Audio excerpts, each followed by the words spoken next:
Hello everyone, this is Vishwas and welcome to our YouTube channel Frontend Devs.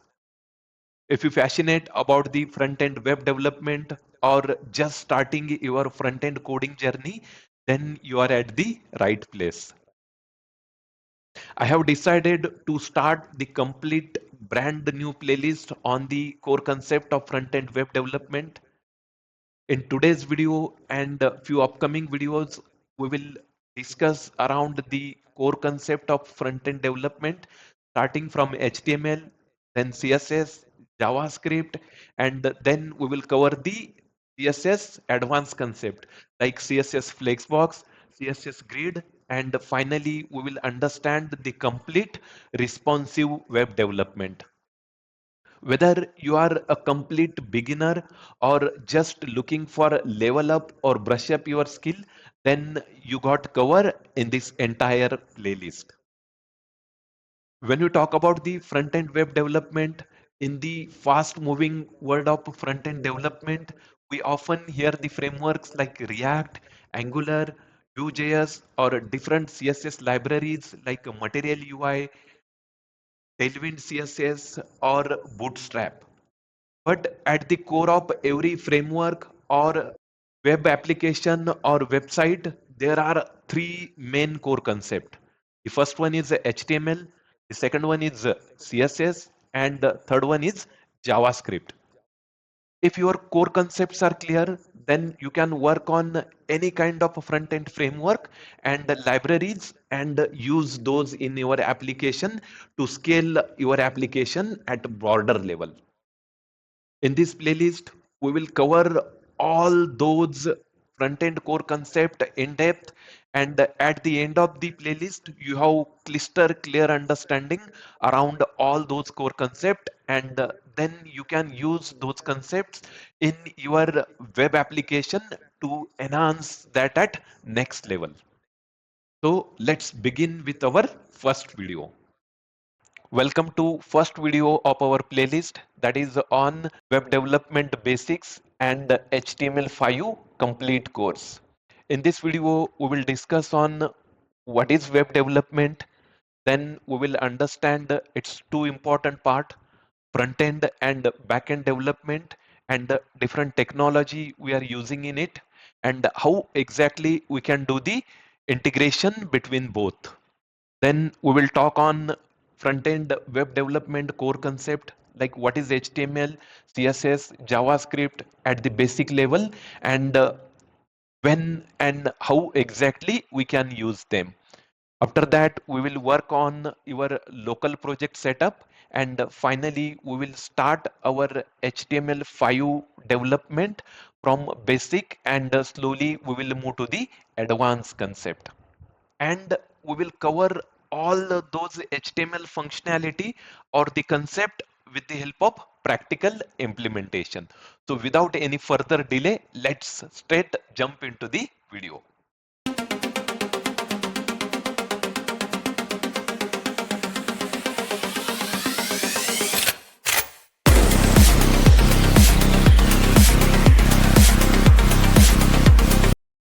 Now let's start our discussion with what is web development is. When we talk about the web development, it is the process of creating and maintaining the websites or web application on the internet. You definitely know what internet is, right? Go to your favorite browser, go to the Google search engine or any other search engine and you search something there, right? Then Google return us some result and then you can navigate to the different result that is shared by Google. You can go to the Facebook, you can go to the Amazon, you can go to the Flipkart or any result that you search for. And that what internet is, right? Through the internet, we can access the websites or web applications. And when we talk about those websites or those applications, those are created by someone, right? When you are using Facebook, it is created by the someone and someone is maintaining it, right? And same way, you can create your own websites or web application and you are responsible for creating it and maintaining it. To access your application by the public, you need to host it on some server. Now, when we talk about the websites and web application, they are differed the way user interacting with it. When we talk about the websites, those are serving the static content and mostly user is not able to interact with it. Some of the example will be the Wikipedia, then we have news or media websites, or similarly we have the blog post, or we have the company websites, right? If you are working with some company, if you visit the official website of your company, you are just able to switch between the pages, right? And you are not able to do much interaction with that website. The website is considered to give some information, but when we talk about the web apps, user can interact with it. Some example might be a Facebook, right? You can log into the Facebook and you can interact with it, right? You can upload the photo, you can share the post. Similarly, if you go to the shopping websites, right? You can search for the items, you can add them into the cart, you can do the payment and many more things. And that is the difference between website and web application is. Website serves the static content, web application serves the interactive content where user can interact with those application. Web application examples are email, social media website, then we have a search engine, and you can have the banking websites, right? In all those scenario, user are interacting with those applications. Now let's move to the Chrome and let's understand the simple difference between what website is and what web application is. In the Chrome, I'm taking two examples. One is Wikipedia. Here you are searching something, right? Maybe HTML5. Once you search something, it will redirect you to the HTML5 page. But on this page, you are just able to read the content, right? You have option to visit the different websites from here, but you are not able to interact with this application much, right? But if you go to some of the e-commerce application, we have Flipkart here. I can interact with this application. I can search for the product. I can like them. I can add them into the cart. I can go to the cart and I can make the payment if needed. For that, I must need to log in. And that is the difference between website and web application is. Hope you are clear with that. When it comes to the web development, it is divided into two parts. The one part is front end and the other part is back end. When we talk about the front end, we also called it as a client side development, and it is what user sees on the web page. It is everything user see and interact with directly on the screen. That means if you visit any of the application, you can have the login button. Once login, you can see the product list. You can add that product into the cart. All those part that we are seeing on the screen, that is front end. And the technology we are using for front end are like HTML, CSS, JavaScript. Those are the traditional way of creating the websites or web application. But with the recent web development, we are generally going with frameworks. When we talk about the backend, we also called it as a server side development, and it focuses on how application will work. It works behind the scene. It includes managing the server, databases, and the application logic to ensure that everything function properly. It uses in the backend, right? When we are logging to the Facebook, someone need to make sure that your username and password is correct. Once you log in and you are uploading some post, your post need to save somewhere so that you can access that in future, and that job is done by the backend. The backend is responsible for your data validation, data saving, and handling the application logic. The technology we are using for backend, it could be a Java, it could be a PHP, we can go with a .NET, and for database, we can go with MySQL and we also need some way to communicate between front end and back end, right? And for that we are using APIs. It could be a REST APIs or Apollo client. Now, when we talk about the API integration, it is very simple. We have a front end, we have a back end, and we have APIs here that is written by the backend developer, and those are used to communicate between the client, that is front end, and server, that is back end. To understand the front end, back end, and API integration, we will go with very simple example of hotel. We have a hotel, we have a waiter, and we have a kitchen, right?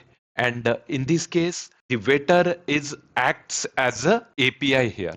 When we go to the hotel, you then as a dining area of hotel is considered as a front end, kitchen area is considered as a back end, and waiter acts as a API here.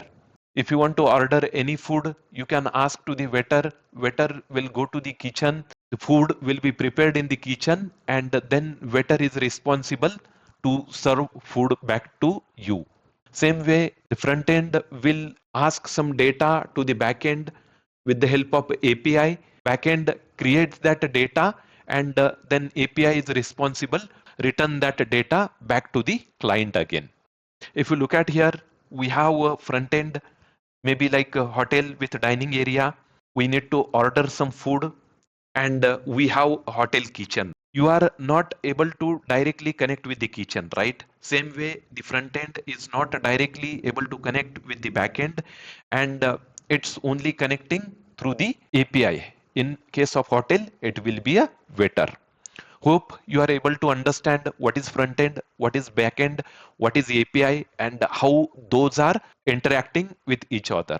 Now let's move to the next topic, and that is the core concept of front end web development. When we talk about the front end key technology, the first one is HTML, then we have a CSS, and then we have a JavaScript. The HTML is responsible for creating the layout or structure of your page. That means it will define where your header will go, where your footer will go, where we have your login form, and all other component of your web page. If you look at here, it will only create the structure, right? We are taking the example of car, and as a part of HTML, we are only creating the structure of your page or your car, right? We will see where the steering will go, we will look where the wheels of the car will go, but without any look and feel. HTML is not responsible for your look and feel. It only focus on the layout and structure of your web page. Then we have a CSS. CSS is responsible for styling your web page. With the help of HTML, structure is created, but to make that page beautiful, we are using CSS for it. In this case, like we are giving the color to our car, we are setting the headlight, seats, dashboard, and everything so that your car will look beautiful. But CSS is only responsible for styling. It's not add any logic to your application. And if you want to add any logic to your application, that is happen with the help of JavaScript. JavaScript is responsible for adding the functionality as well as logic to your application. That means if you want to perform some animation, close some model, HTML validations, that can done with the help of JavaScript. Similar way, when we take the example of car, like starting the car engine, making your dashboard working, making your headlight or taillight working, all those functionality are handled by the JavaScript. Hope you clear with all the three fundamental concept. HTML is responsible for layout, CSS is responsible for styling, and JavaScript is responsible for adding the functionality or logic to your application. Now let's move to the most interesting part of the video, that is HTML. We will start with our HTML discussion now. When we talk about the HTML, HTML stand for Hypertext Markup Language. This is markup language, and it is the standard markup language for creating the web pages. As we discuss, HTML is responsible for creating the structure of your web page, right? The HTML is a markup language for creating the web pages, and HTML is creating the structure of your web page. And it will create the structure with the help of series of elements. Elements means, like, if you want to create the heading, we have the separate element for it. If you want to create the paragraph, we have a separate element for it. If you want to create the anchor tag, if you want to go with the image, if you want to create the table, for all those different functionalities, we have different elements in the HTML. We will discuss all those in this video, but just remember, we are required the element to create the structure of a HTML web page. And what HTML elements are? The HTML elements tell the browser how to display the content. That means in case of paragraph, we should display the paragraph. In case of heading, we should have heading on the page. Now just go to one of the website and we will understand how those elements will be displayed on HTML page. For that, I will go to one of the web development learning website, that is W3 School. This is one of the good website if you want to start your web development journey as a fresher.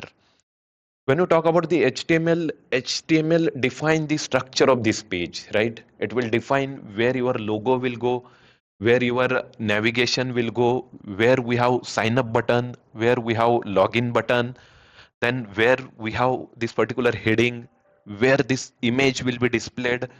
That all things are structured by HTML. And then we have CSS to make them beautiful.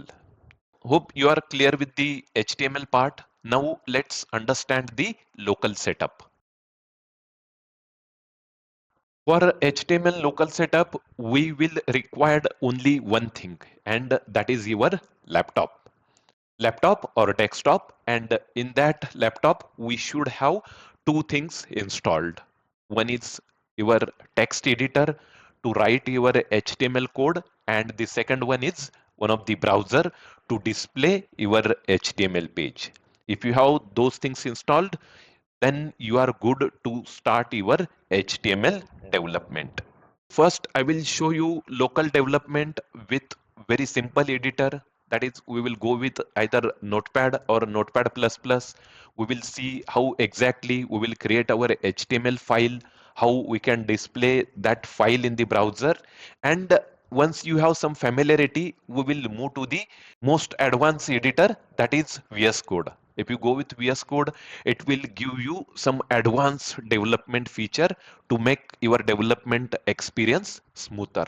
Let's start creating our first HTML file with the help of Notepad++. To start with creating the HTML file through Notepad, I have created a complete new folder here, that is HTML5, and inside it we will create our first HTML file. Adding the file is very simple. We just need to create on new, and first we need to create on the text document. And here, instead of saving this file as a text document, we need to save this file as a HTML file. For that, I will give file name as an index, and instead of txt, we will use extension as a HTML. So that HTML file will be created in this case. Now HTML file is created, and I will open this file in Notepad++. File is open in Notepad++, and initially this file will be empty. Here we will add our HTML code. When we go with HTML code, we need to add the initial boilerplate code, including doc type, HTML tag, head tag, body tag, but we will understand the initial HTML code when we start our development with VS Code.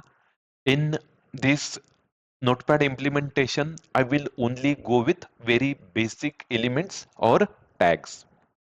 As we discussed, we need to use the different elements to create our HTML page. And the first and most important element or tag we needed it as a HTML tag.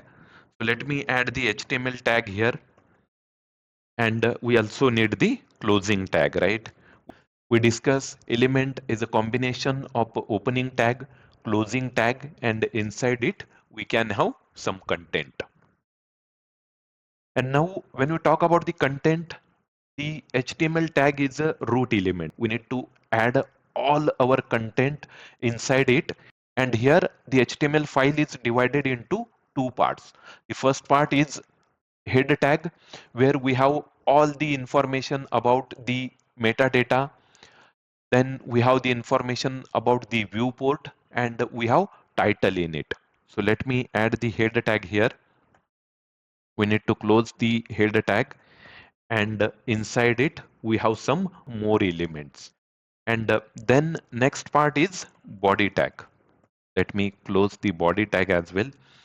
Body tag is responsible for showing the content in our web page. If you want to display anything on your web page, that must be a present inside your body tag. In the head tag, for now I will just add the title tag.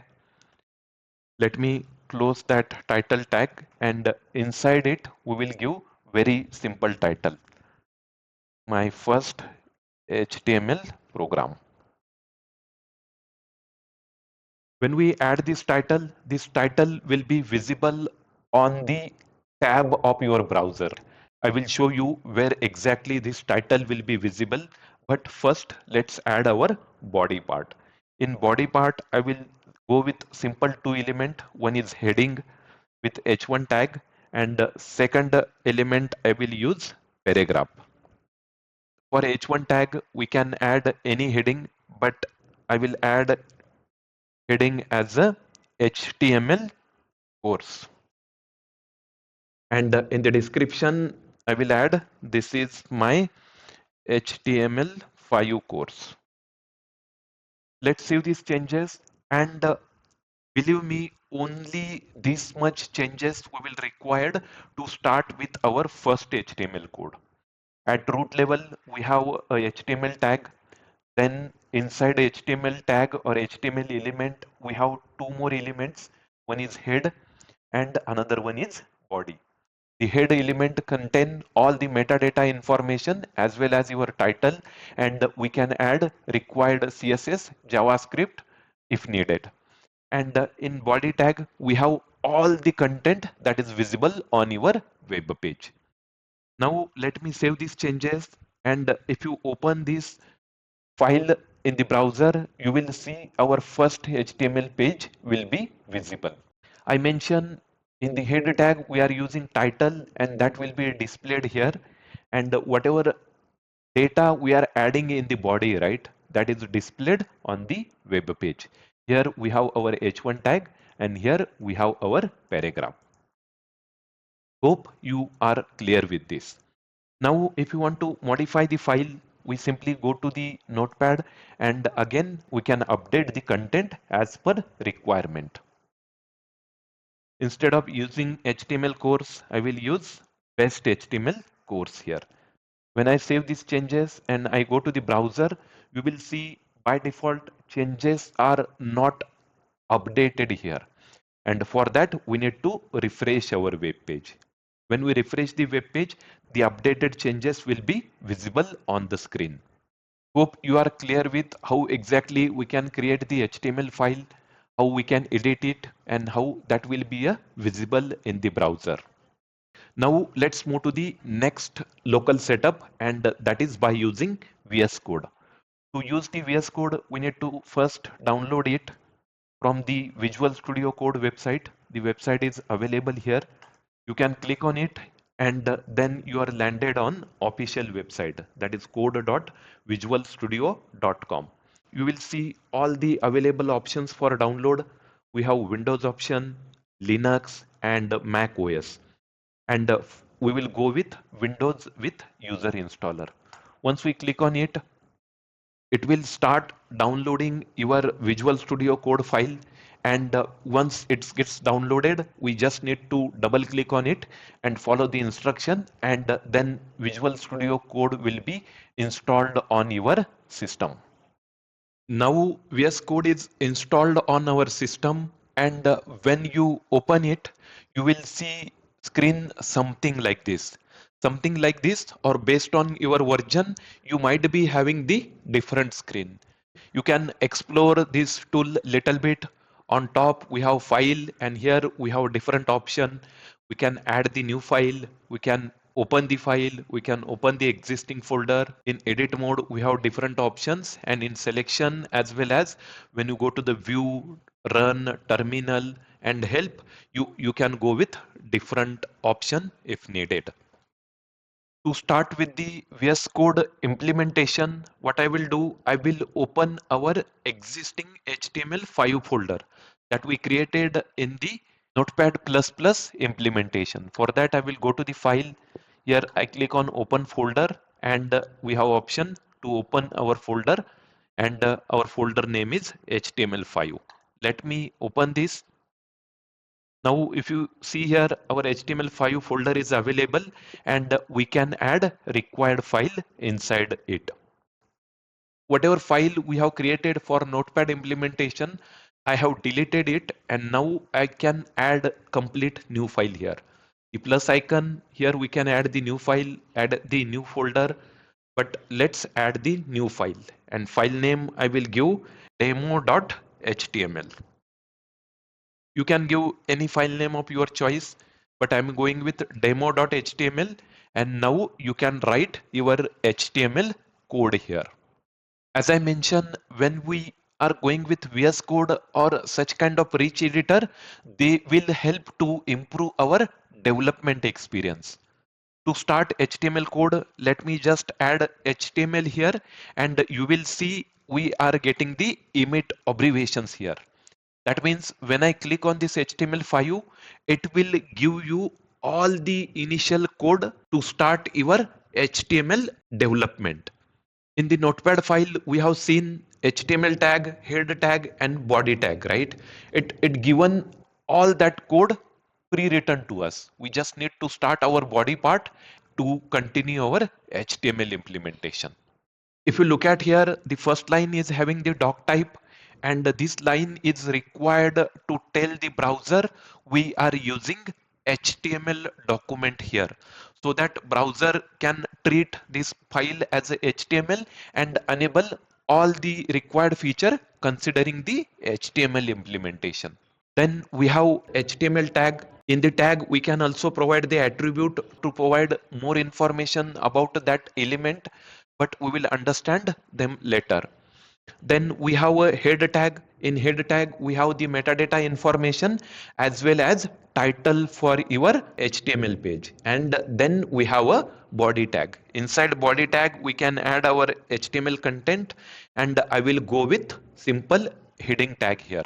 I will give some heading HTML course from VS Code, and let me save the changes. Once changes are saved, we want to run this file in browser, and for that we can use now live server. When we went with the Notepad implementation, we just open the particular file in the browser, but that is not appropriate way when we are working on large projects. We need to use some server, and we will use that implementation here. When we want to add any kind of server or any functionality, the VS Code provide us the multiple extensions. And to start the live server, we just need to use the live server extension here. It is from Ritvik Day, and we have lots of download for it, right? Currently, I already installed it, but you can install it, and once installed, in the bottom up right corner, you will see Go Live option here. And once you click on that, VS Code run our application in the browser. If you see here, it is added some server path here and our file name with demo.html. Very simple, right? Now, if you want to edit your file, again, we will go to the VS Code, and I will update my file here. Let me add one more tag, paragraph, and this is content from VS Code. Let me add that description. Once we save the changes, and now if you go to the browser, you will see the changes are automatically reflected here. We don't need to refresh our web page, and live server will take care of that for us. And this is the beauty of using VS Code. If you're going with VS Code, it provides us the multiple options, like we can add the initial boilerplate code, then we can have the opening and closing tag. That means if I open some tag here, right, H1, it automatically give me that closing tag. Then it will provide us the live server so that we can run our application on the server, and whenever the files are updated, we can see the updated code immediately. And along with that, it will provide lots of functionality. We don't need to understand that in detail now, but with initial HTML development, that is enough. Hope you are clear with initial VS Code implementation and how we can run the application. Now let's understand our first HTML file in detail. When you look at here, we have a file that is starting with a doc type, and then we have a HTML. And basically, this line is required to tell the browser like a type of the document we are using. This is our HTML file, and if you give the doc type as a HTML, then browser will understand like this is HTML file and render our content considering the doc type as a HTML. Then we have a HTML. It is our root element, and we have closing tag to end our HTML content. Then as we discuss, the HTML document again have two main parts. The first one is head, and then we have body. Head tag basically contain the metadata information, and inside that we can have the title tag, right? It will add the title of our HTML web page. Then when we go to the body tag defines the document's body, and it is the container for all the visible content on your web page.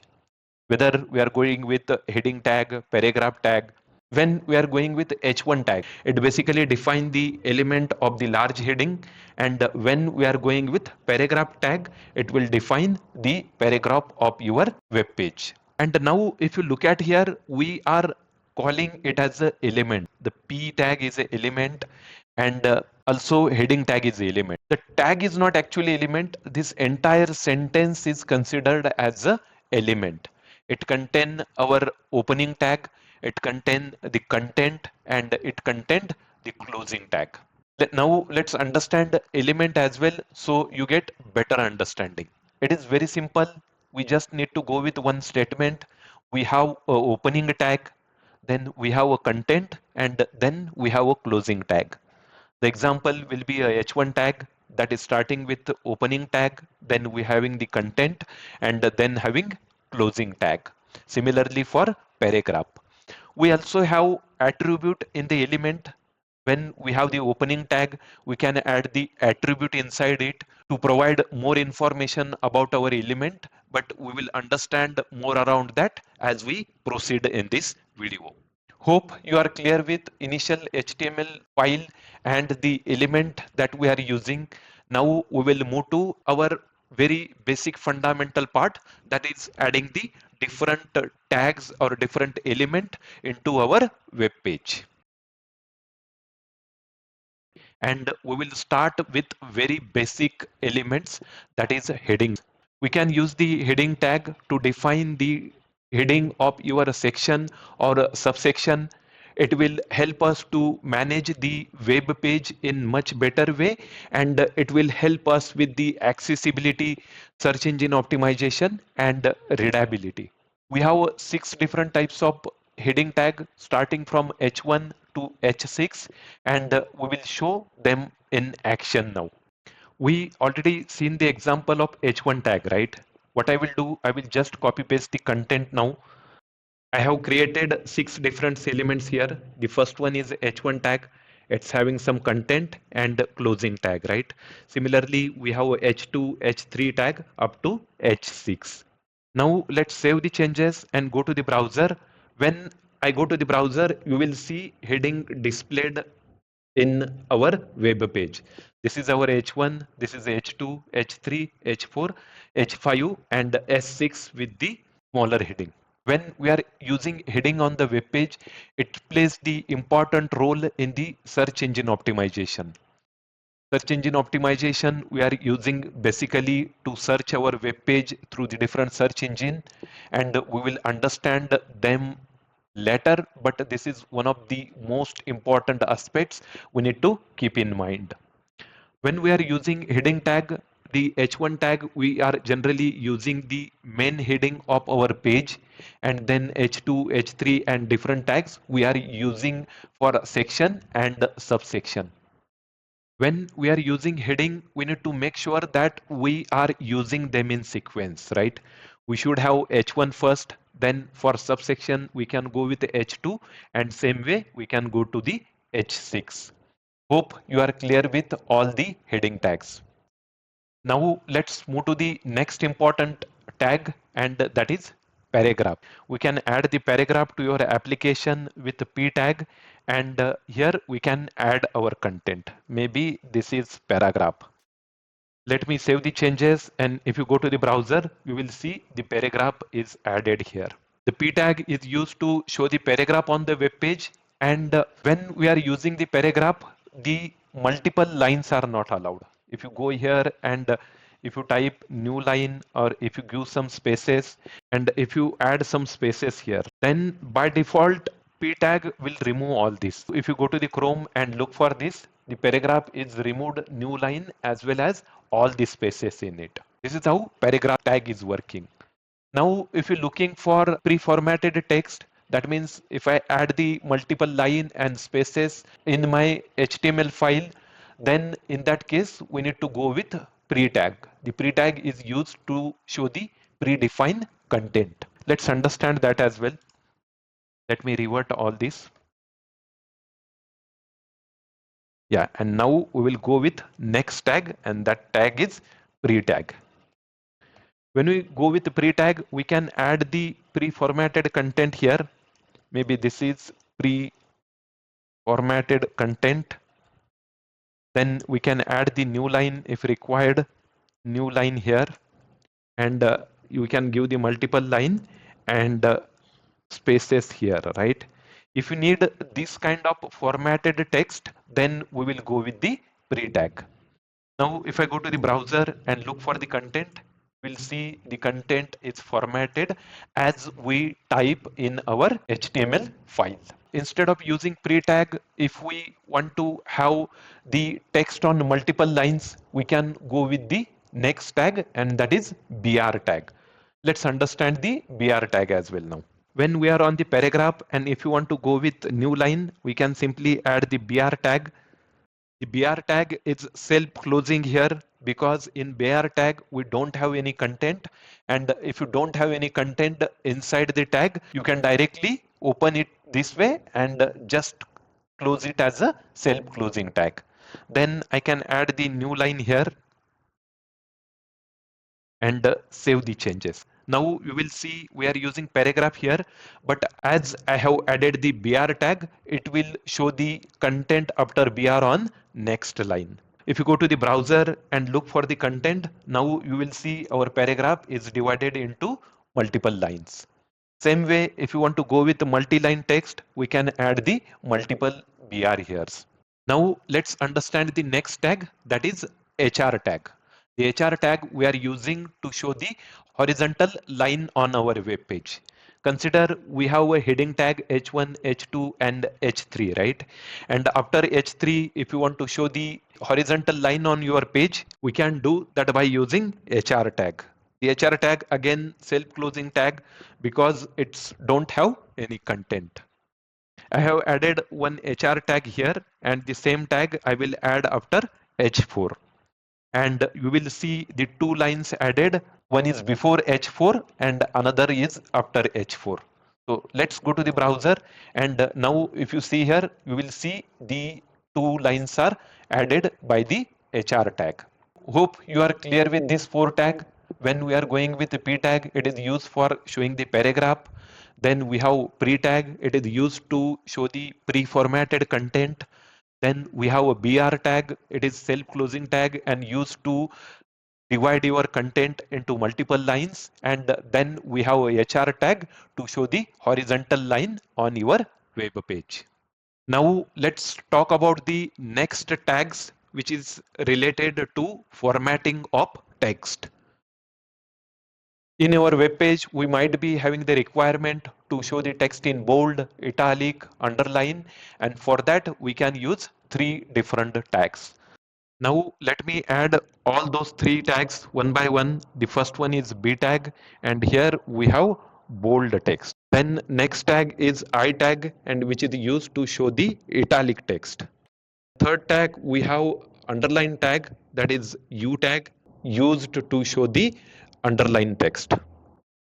Let's save the changes, and now if you go to the browser, you will see the bold text is here, the italic text is here, and the underline text is here. The bold, italic, and underline tag, all the three are shown on same line, and that is due to they are considered as a inline elements. Whether if you go with the paragraph or heading tag, it will take the entire width of our screen. That is basically difference between inline and block element, and we will understand more around them in the upcoming section of this video. Hope you are clear with three different styling tags, like we have italic, bold, and underline.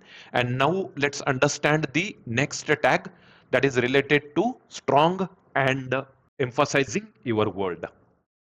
When we want to highlight your word, or if you want to browser give more importance to your word, then we can add that in strong tag. And if you emphasize more on your word, then we can go with em tag. The strong tag shows your text in bold, the em tag shows your text in italic. Now let's understand that with the help of example. If you want to add strong text, we just need to add the strong tag, and this is strong text. And then if you want to add the text which is required more emphasis, then we can add that text in em text. Let's save the changes, and now if you go to the browser, you will see the strong text available in bold and the em text available in italic. When we talk about the styling, it is same as bold or italic, but when we talk in terms of semantic elements or the search engine optimization or the content that browser understanding, the text with strong tag is having the strong importance, and the text with em having the more emphasis on that word. When we talk about the text formatting, we have few more tags, and I will explain those tags now with the help of heading tag. We have a heading tag, and we can add any tag inside the other tag, right? That means we can have the nested tag, and I will explain those tag you with the help of heading now. Now let me add the mark tag to this h1 text, and you will see the difference.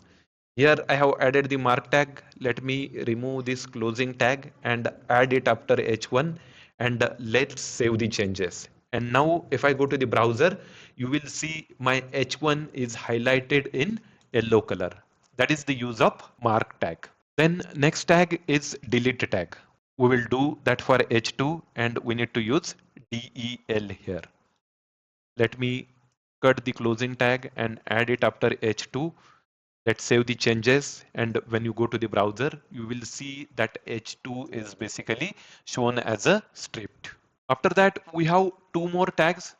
One is related to show the subset, and another one is used to use the superset. Like when we are going with chemistry formulas, right?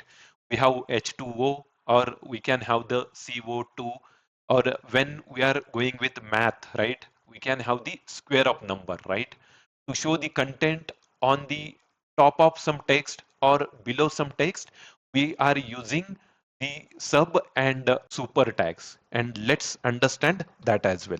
Here now I will go with one more h1 just to understand the difference, and here I am using CO2, and then in next h1 I will go with simple math calculation. The square of 2 is equal to 4. And when we save these changes and try to see those in browser, you will see those as a normal text. But when we are going with chemistry formula, these 2 should be a small here. And when we talk about the 2 raised to 2, the 2 should be shown on top of these 2, right? And for that, we required simple changes. These 2 we can use in the sub tag. Let me cut it and add it after 2. And for these 2, we can go with super tag. And now if I save the changes and go to the browser, you will see the difference. With the sub tag, we are able to show these 2 at the bottom, and with the super tag, we are able to show these 2 at the top. Now let's talk about the comments. As we discussed, whenever we add anything inside the body tag, that will be displayed in the browser. But when we are working as a developer, we might need to add some explanation about your code. And if you add anything in this section, it will be displayed on the browser. And for that, we can use one special tag. When we add anything inside that special syntax, it will not be shown on the browser, but it is available in your HTML file for your personal note or explanation about your code. The syntax is simple. It is starting with greater than sign, then we have ampersand, and then we have two hyphen. And whatever things we add inside it, it is considered as a comment. That means it is just for your personal or note purpose, and this text will not be visible on the browser. I just add some comment here. This is CO2 formula. And when you save these changes and go to the browser, you will see the CO2 is displayed as it is, and we don't have that content on the browser. But it is just in the HTML file, and we can add any kind of explanation here regarding to your code, so that like if multiple members are working in team, they can easily understand why this code is written. Now let's understand the next important tag, that is anchor tag. When we are working on the web page, we or user might to navigate between the different pages, right? We need to provide the link, and when user click on that link, the user is redirected to another page. And we can do that by using anchor tag. Just to understand, if I go to the Google search engine, we have different links available. When I click on about, the user is redirected to the about page of the Google. Same way, when we are working on our web application, we might need to switch between the pages. And for that, we use the anchor tag. Now let's understand that in detail. Let me add the anchor tag after H6 here. The anchor tag is created with a tag here, and then we have closing tag. And inside this, we can add the text which is displayed for that particular tag, right? Maybe here I will add a click me, and when I save these changes and if I go to the browser, you will see anchor tag is added here, that is click me, but it is just the text. Now we need to provide the link here, so that when I click on this, the user should be redirected to the another page. And for that, what I will do, I will add one more simple HTML file just to navigate between the pages. I will add the HTML file here, and this is my example.html. In this file, I will add HTML content. Here we have the HTML content, and I will give the title as a example here, and then I will add one h1 tag. It will be a new page. And now I will go to the my demo.html, and here I need to link my new page to this particular anchor tag. And for that, we need to use the attribute now. As I mentioned earlier, like when we are going with elements, we have a opening tag, we have a closing tag, and in opening tag, we can have multiple attributes to give more information about that element. What href attribute will do, we can add the link here where we want to redirect the user. For now, let me go with very simple link, and for that I will go with the Google link. google.com. Let me save the changes. And now if I go to the browser and click here, we are redirected to the Google page. This is one scenario, right? We might need to redirect to the external URL, but if you want to redirect user to the same application page, consider example page. Then in this case, I will use the relative path or absolute path of my example page here. So let me use the example.html and once I save this and if I go to the browser now and click on it, user is redirected to the new page of the same website.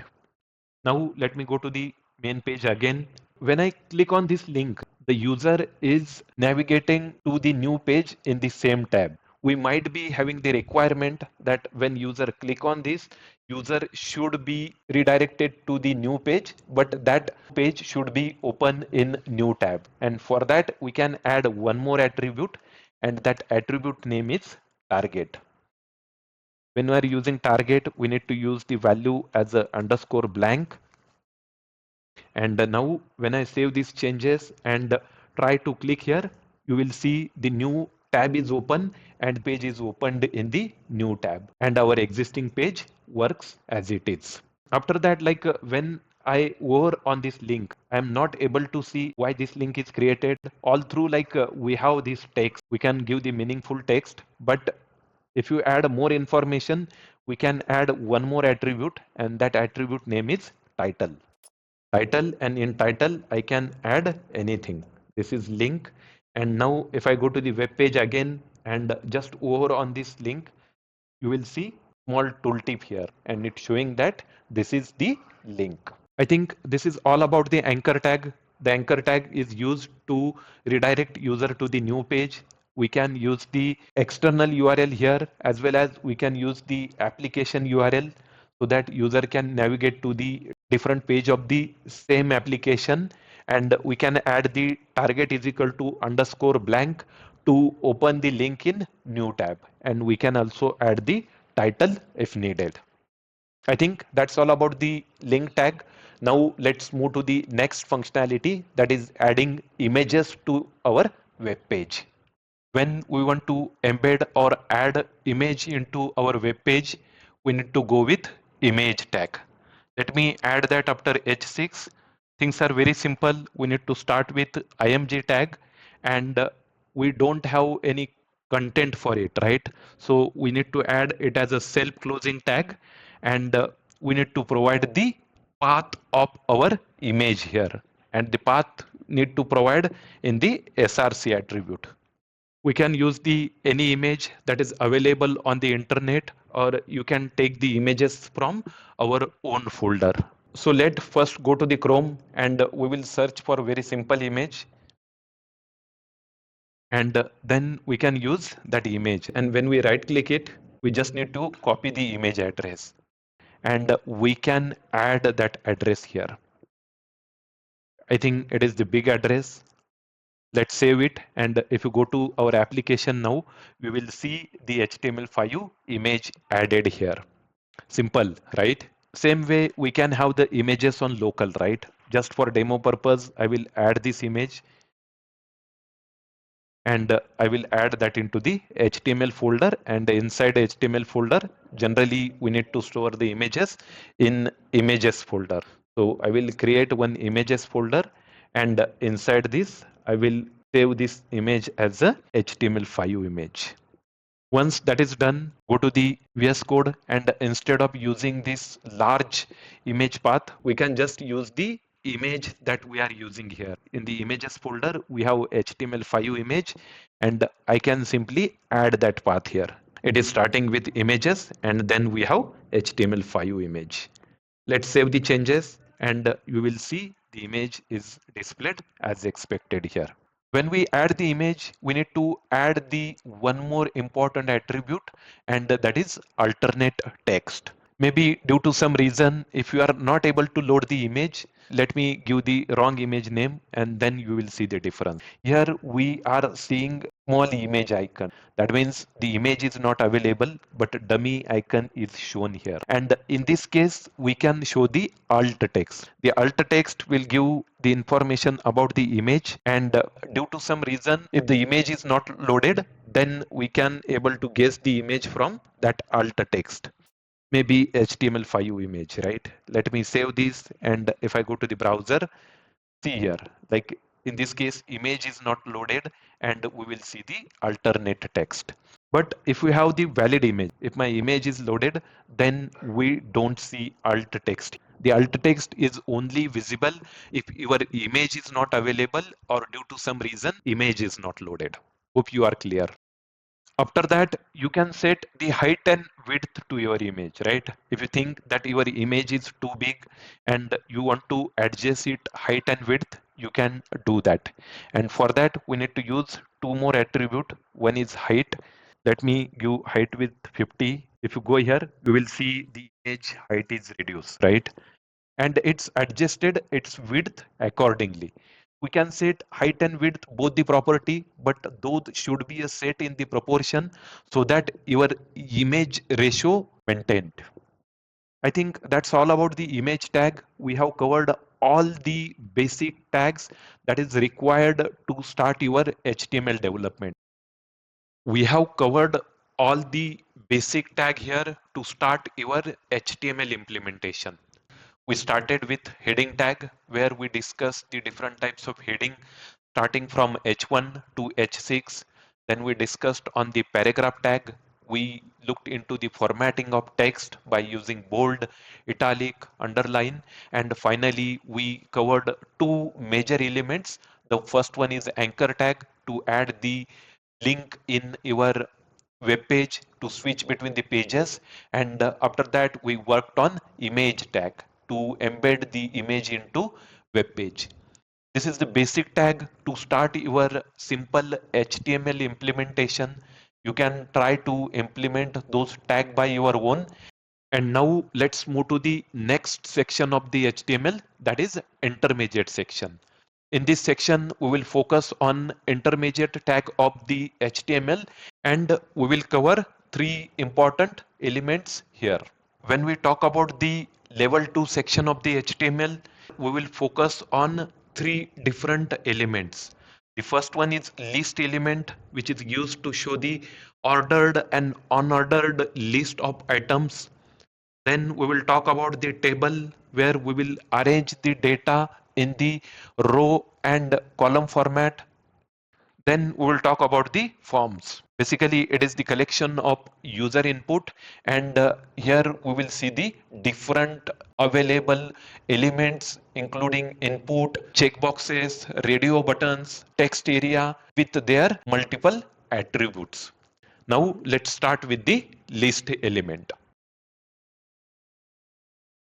In HTML, when we talk about the list element, it is used to group and display the item in the list format.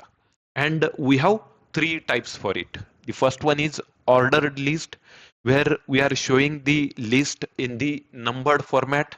We might be having a requirement to show the ranked 3 student, then we can show them with the ordered list. Then we have unordered list, and here we are showing the list in the bullet format. Like we might be showing your hobbies in the resume with the bullet format, or your project are shown in the bullet format. And after that, we have definition list. Here we will show the data in the term and their definition format. So let's understand all those three lists with the help of example now. For the list implementation, instead of adding the code in this file itself, I will add the list code in example file now, so that you have proper code maintainability. Now we have three lists here, right? So first list, I will go with ordered list. Let me add the H1 for there, and after that, let me add the HR tag. Once I have added the H1 and HR tag, and if I go to the browser, and from this link, if I visit the example page, you will see the order list here, and below that we have horizontal line. And now we will add our ordered list. When you talk about the ordered list, it is used to show the items in the numbered format. And for that, we will require combination of two elements. One is OL, that is ordered list, and inside that we will require li element, that is list. So let's understand that with example now. Things are very simple. We need to start with OL tag, that is ordered list, and inside that we can have the li tag. I will add simple here. This is item 1. Then I will add next li tag. This is item 2.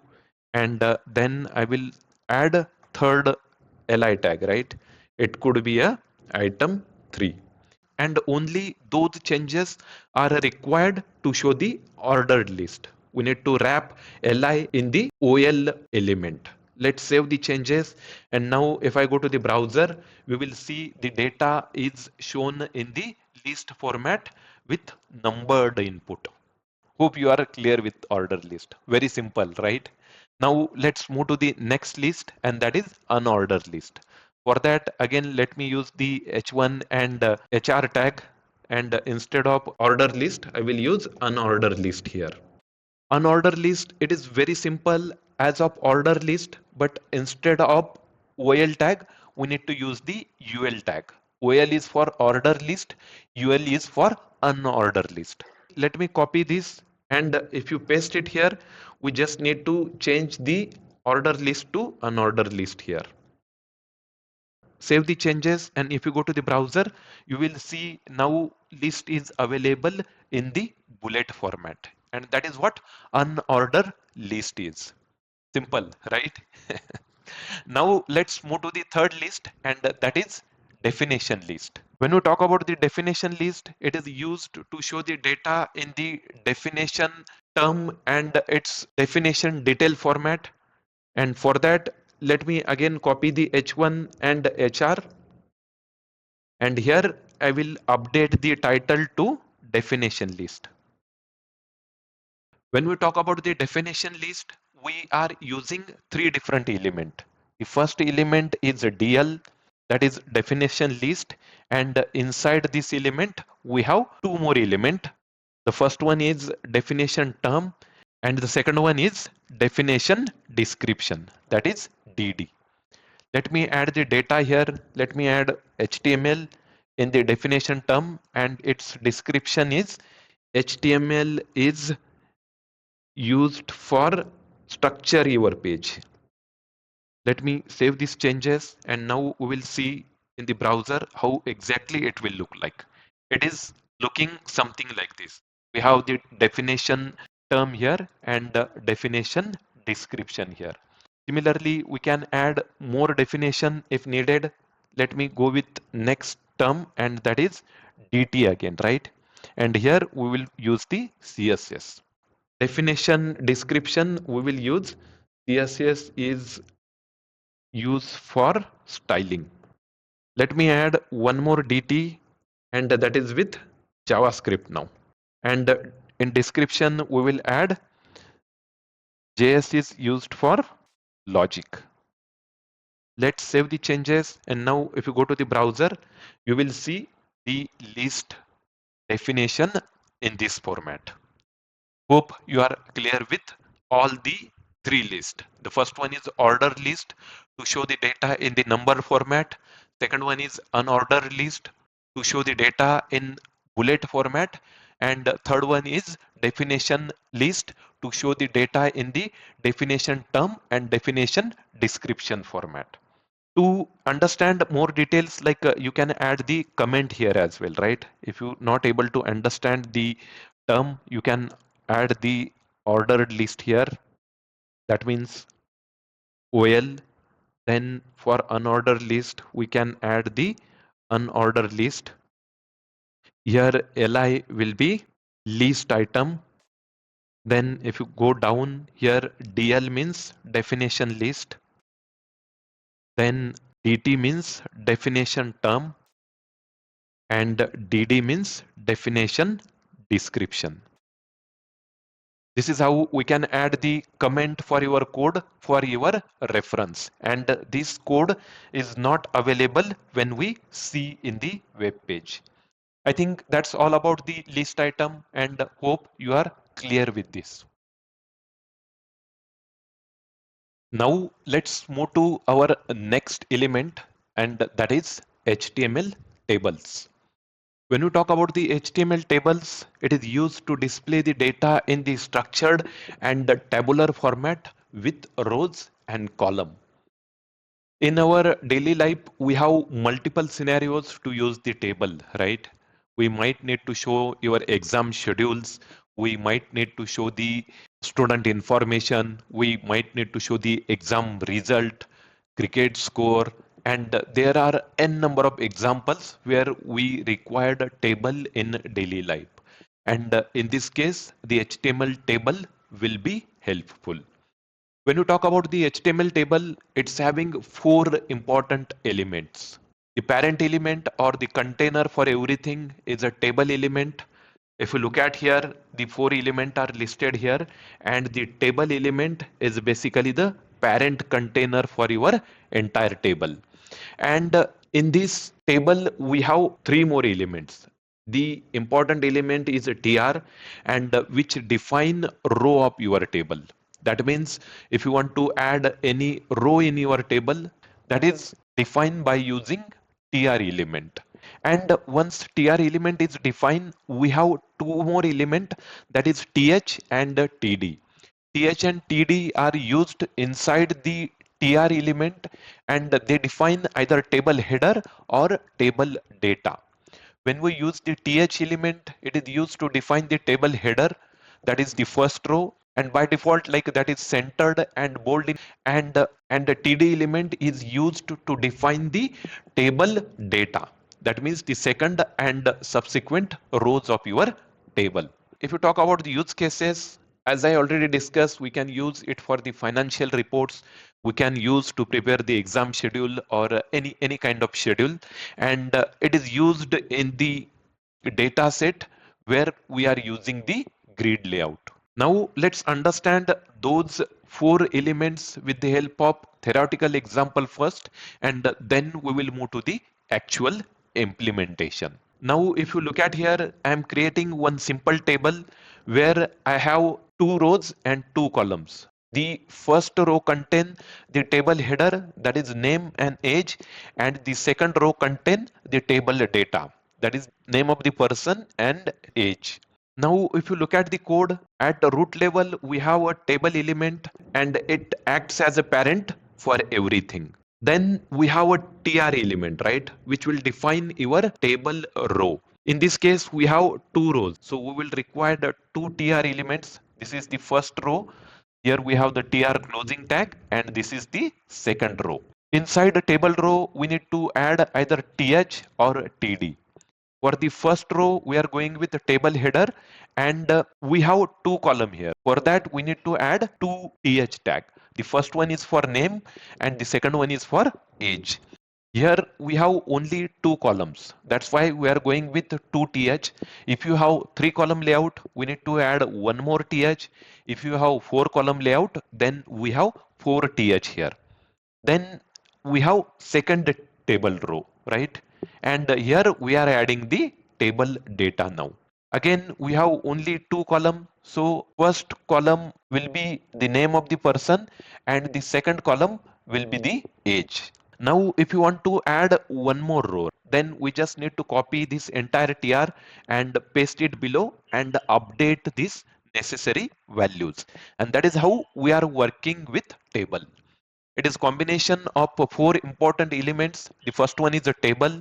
Then we have a tr to define your table row, and inside that we can have the th or td based on your table header and the table data. Hope you clear with the theory part, and now let's move to the practical implementation. Now let's move to the practical implementation of table. We have the code for our existing implementation, and in the example.html we created our order list, right? So first let me arrange this code in better way. Instead of example, let me change the name of the file to list, and in the demo.html I will add link to it. So currently we have link here. Let me cut it, and we will add it at the top of the page. Let me add it above the h1 tag. This is my list.html. Then we have target underscore blank. That means it will open in new tab. And here title I will give list. Let me also update this text to list. And here I will use br tag. So on next line, I can have one more link for my table now. Instead of this, let me use the table.html. The file is not created, but we will create that shortly. And then we have table here. Here also I will use table. Let me save these changes and let me add one more file. That will be a table.html and we will add all our table implementation in it. Just start typing HTML and we will use the emit abbreviation to start our code. Here let me use one h1 tag and I will give heading as a HTML table. After that I will use one HR to add the horizontal line. Now let's save the changes and if you go to the browser you will see two different links available here. The first one is for list. It will open our order list in new tab and if you click on the table it will open our table.html file. Here we have the h1 tag. Here we have the HR for horizontal line and below this we will create our table now. When we start with the table, as I mentioned, at root level, we have table element. So let's add this element and inside it, we need to add our rows and column now. When we want to add any kind of row that is starting with tr and inside this, we can have either table header or table definition. So first, let's add the table header. I will go with only one column and I will give name of my column as a name. Let's save these changes and now if you go to the browser you will see name is displayed here but we don't see any table format. And to add the table format we just need to add one attribute here. That means we need to add the border to our table and for that I will use border equal to 1. It will add border for your table as well as table cells. And if I save these changes we will see two borders now. We will fix this later. We need some CSS to fix this. But first, let's create one more column now in the same row. And for that, we just need to add one more table header. That will be a th and I will add age here. Once I save these changes and if you go to the browser, now you will see two column here. After that, we want to add one more row now. And for adding the row, we need to go with next tr tag. TR stand for table row. And inside this, either we can add the th again if you have the multiple rows as a heading. That is not usually the case, but now we want to add the table data, right? And for that, I will go with td. In td, let me add my name first, that is Vishwas. And if I save the changes, right? Because in the first row, we are going with two column and in the second row, we are going with only one column. Then our table look like this. It will take the data for first column and second column is empty.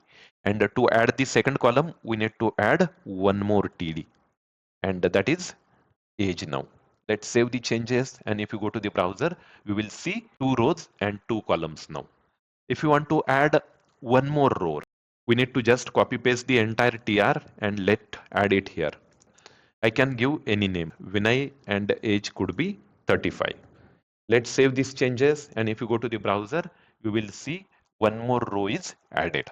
Now, if you want to add one more column, to add the column is very simple. Currently, I am displaying the name here. So instead of that, let's go with the first name and let me add one more column. That is th and last name. Let's save these changes. Now let's add the td again here and for last name I just add the test one and for Vinay again I will add test2. Let's save the changes and if you go to the browser you will see new column is added here. Simple, right? And this is how HTML table is working. If you want to add any kind of row, we just need to copy paste this. If you want to add any column, we need to add entry in each of the row. Now we might be having a requirement to merge couple of rows or couple of columns. So instead of using first name and last name, what I will do, I will just merge these two column together, and instead of first name and last name, I can use just name, right? And if you want to do that, things are very simple. In this case, we need to use column span or row span property. Now, instead of two entries, I will go with only one entry, and I will rename this to name. And I will add one attribute here, that is call span. Call span, and how many column we want to merge? It will be a two column. Let's save these changes, and if you go to the browser, you will see the changes here. Now we might be having the requirement to merge these two cells. Instead of Vishwas and Vinay, here we could have Vishwas only. And for this, we can have the different data, right? Instead of name, we could be having the different data, but we just want to have the requirement to merge these two rows. And in this case, I will keep the entry of the Vishwas as it is, and I will remove the entry of Vinay. And in first TD, I will add one more attribute, and that is row span. And that is equal to 2 because we are merging two cells here. Let's save the changes. We will see two cells are merged together. And that is how we can use the row span and column span attribute.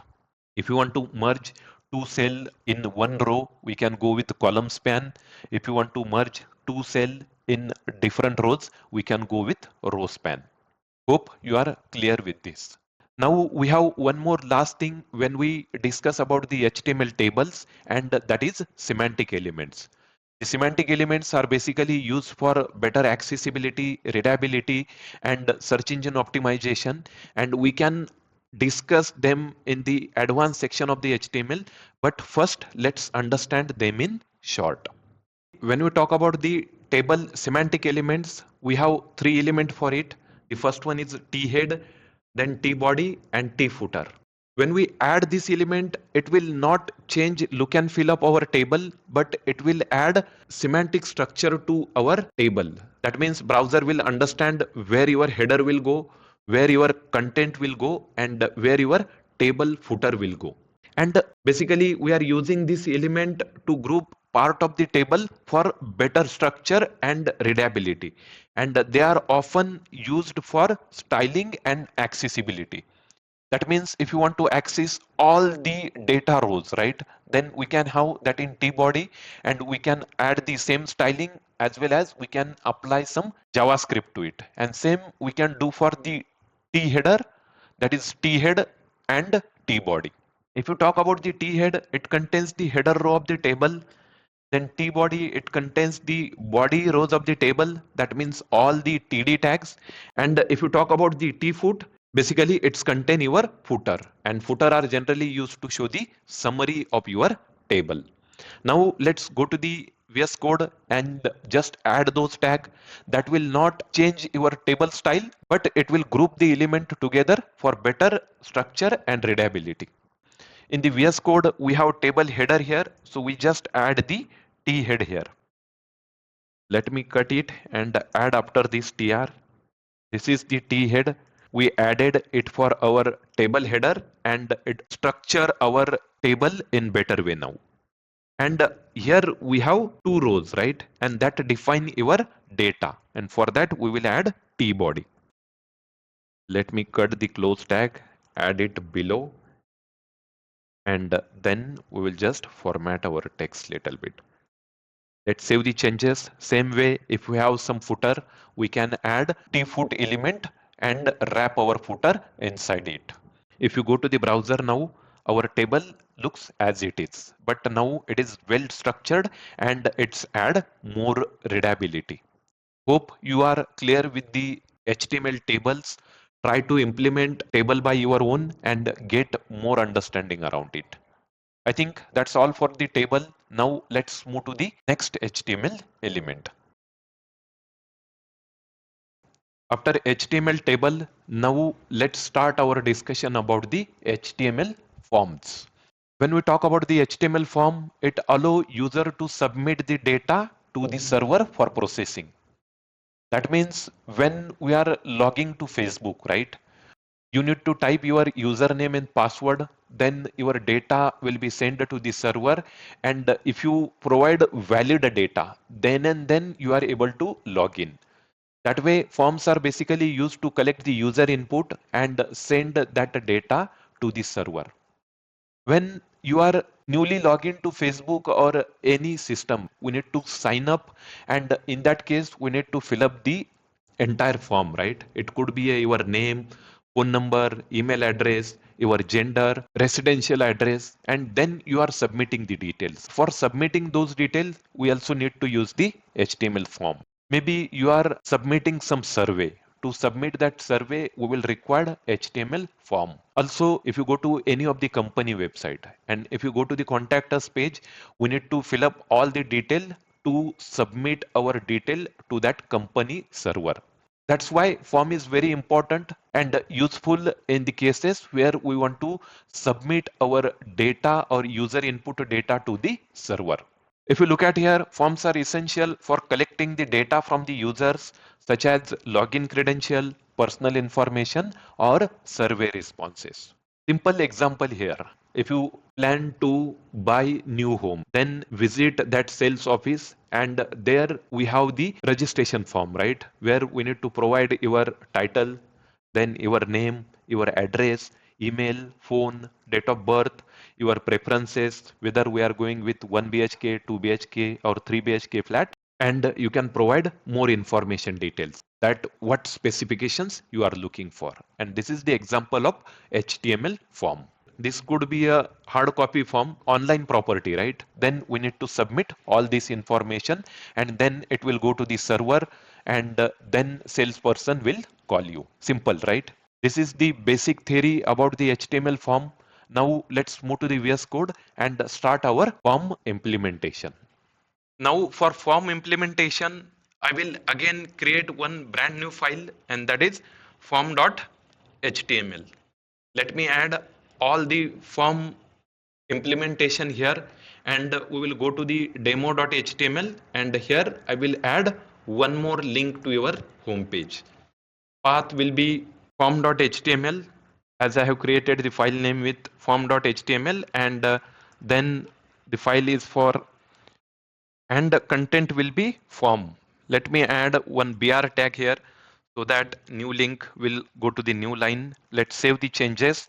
And now if you go to the browser, you will see the form link is available here. When I click on it, user is redirected to the form.html, but here we don't have any content right now. And let's start adding the content into our form.html file. Things are simple. In form.html file, let's start typing HTML and it will give you boilerplate code. And in the body section, we will go with form. Let's update the title as well. It could be a form demo so that we will see that title in tab of your browser. And now let me add the content in body tag. Let's first add h1 tag.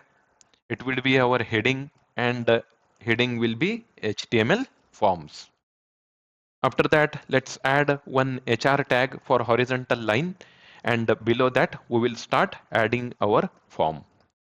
To start the form, we have a parent element that is form and here we can provide one attribute that is action. The action will be required to submit our form. Here we will be providing the server side URL and once we click on the submit button, it will collect all the input and send that input to URL provided here. But we are not working on backend now. So let's keep our action as a empty for now. After that, we will start adding our form. So first, let's go with very simple form. We just need to add the username and password. And for that, whenever we are adding any kind of input element where user want to type something, we need to go with element as a input here. This is my element and we need to use attribute that is type. Type attribute is important. We need to go with same input element, but based on type, we have different selection available. So let's understand that in action.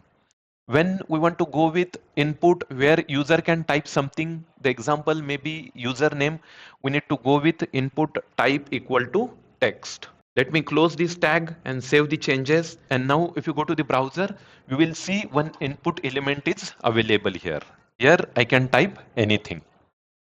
But we need some way to identify why this input element is exactly created.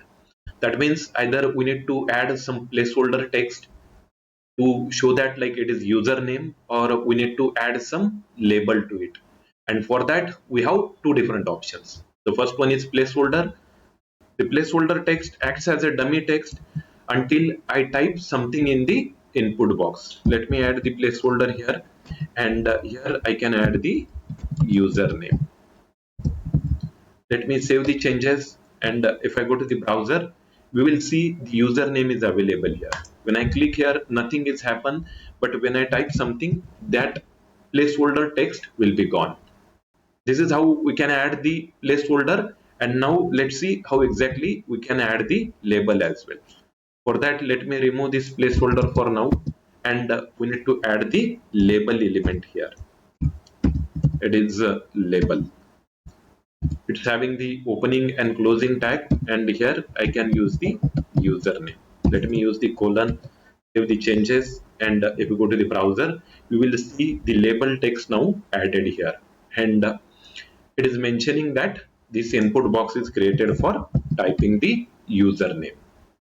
Now label is created, but browser is not able to understand this label is associated with which input element. We need some way to uniquely identify the element, and for that we need to go with two important things. In the label, we need to add the for attribute,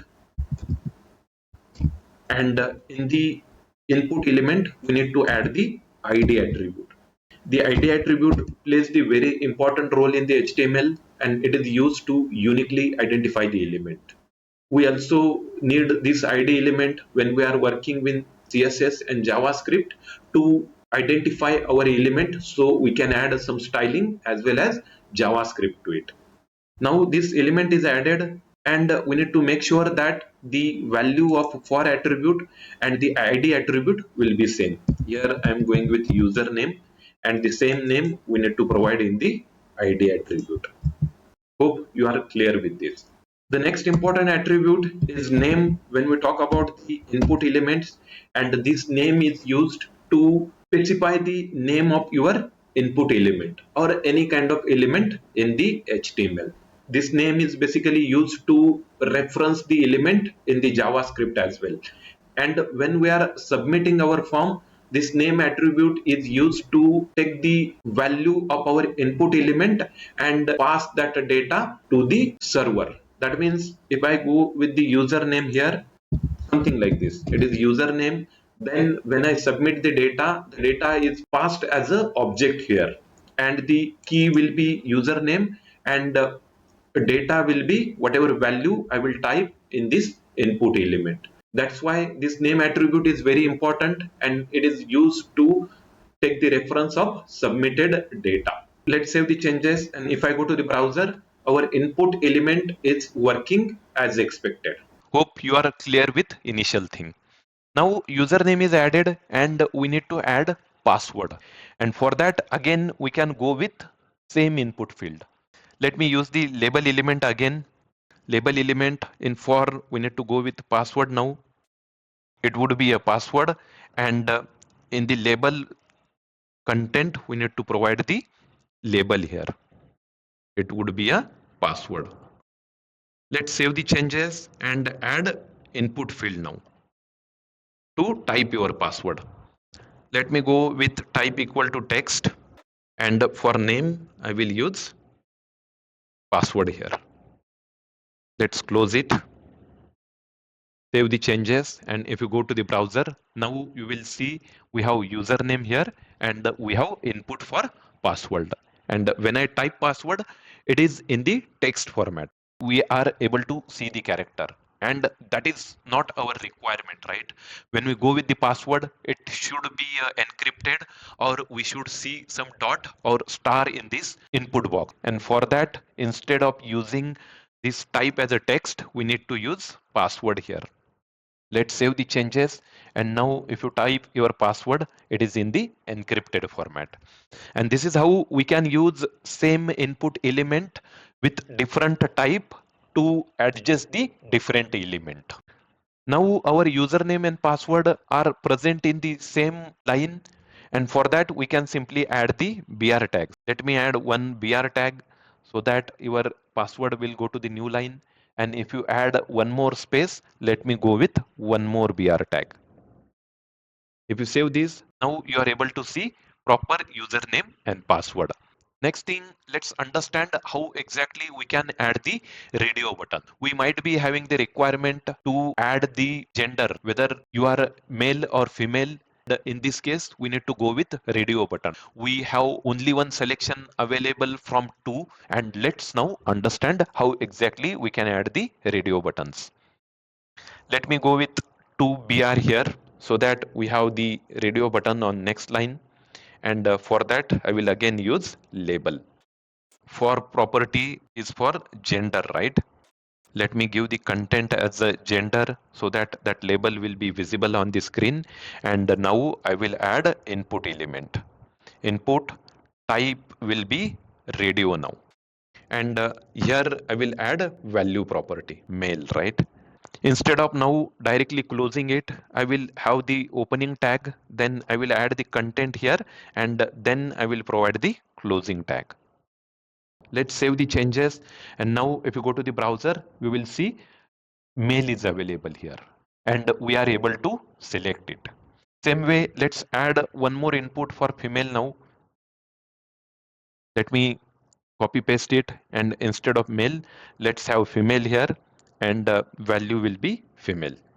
Let's save the changes. And now if you go to the browser, you will see male is available here and female is also available. But I am able to select both, right? And that is not our requirement. When we are going with radio button, only one radio button will be available at a time. And for that, we need to go with name property. Here I will add a name, and name should be same for all the input elements. And in this case, I will go with generic name, that is gender. Let me copy paste it for female as well. And if you save the changes, and now if I go to the browser, I'm able to select the male, but when I click on female, the male selection will be gone. And this is how we can implement radio buttons. Now let's add one more option for radio button, and it could be a other, right? In this case, we need to keep name as a generic, that is gender, and in value property, I will go with other. Let's save the changes. And now if you go to the browser, you will see three radio buttons. I can select male, I can select the female, and I can select other. And only one selection is available at a time. And that is what radio buttons are. Now let's move to the next input element, and that is checkbox. When we talk about the checkbox, checkbox are used to select multiple things at a time. Maybe we are going with your hobbies, right? We have the list of hobbies, and from that we can select 1, 2, 3, 4, or all the hobbies. And for that, we will go with checkboxes. Now let's understand that as well. Here I will add label property again. In label, we are going for hobbies now. And in content, we need to add hobbies here. Let's save the changes. Let me go to the next line. I will add input element here, and now type will be checkbox. I will add content here, maybe cricket first. Let me close that input element. If you save the changes and go to the browser, you will see cricket is here, but checkbox is not available, right? And I think we have misspelled it, right?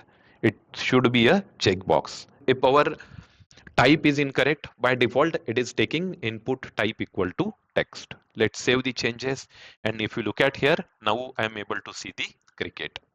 One more thing, our hobbies should be on next line. So let's add two more BR here.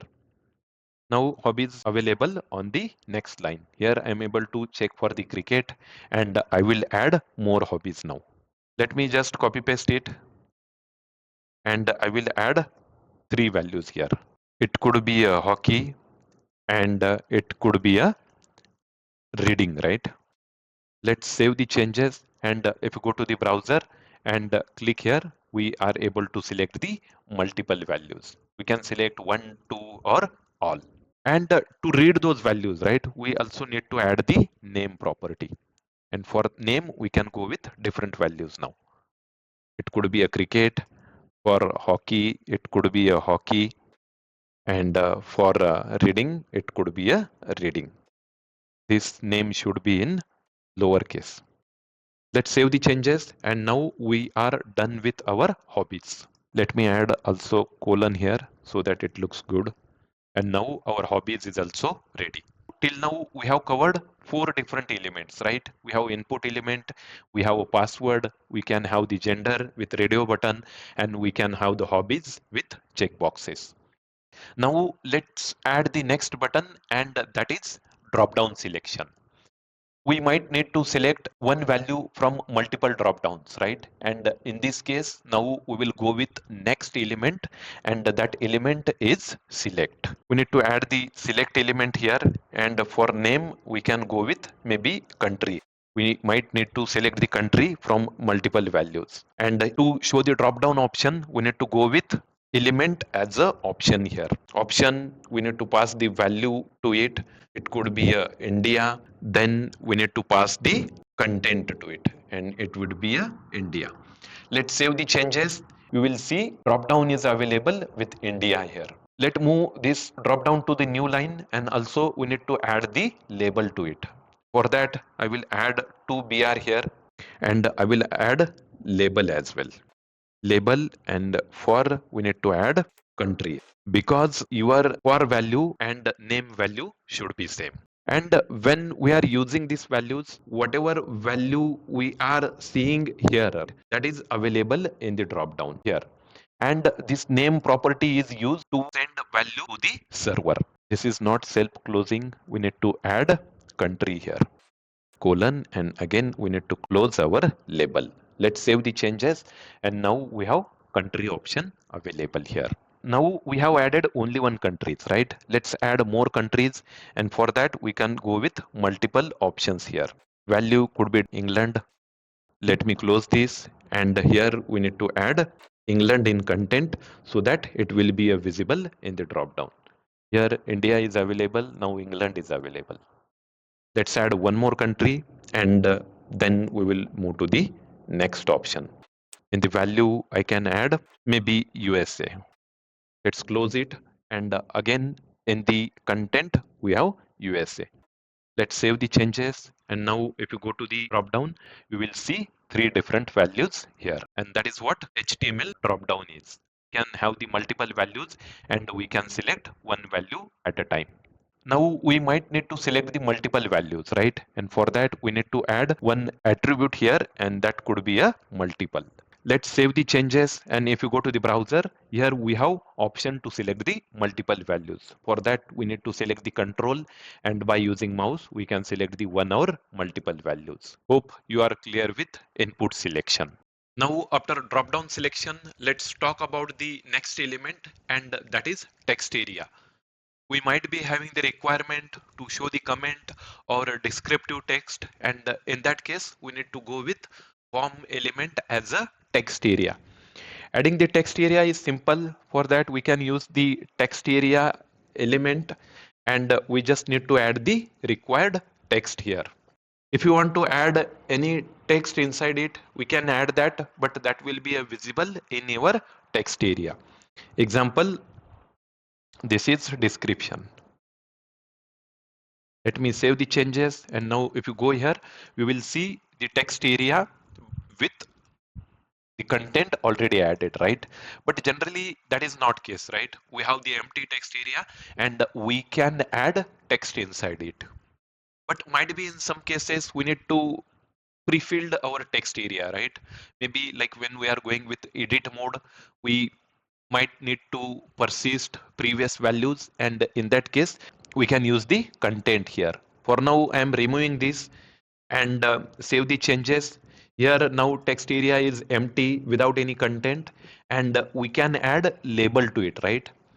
Either we can add the label or we can go with placeholder text.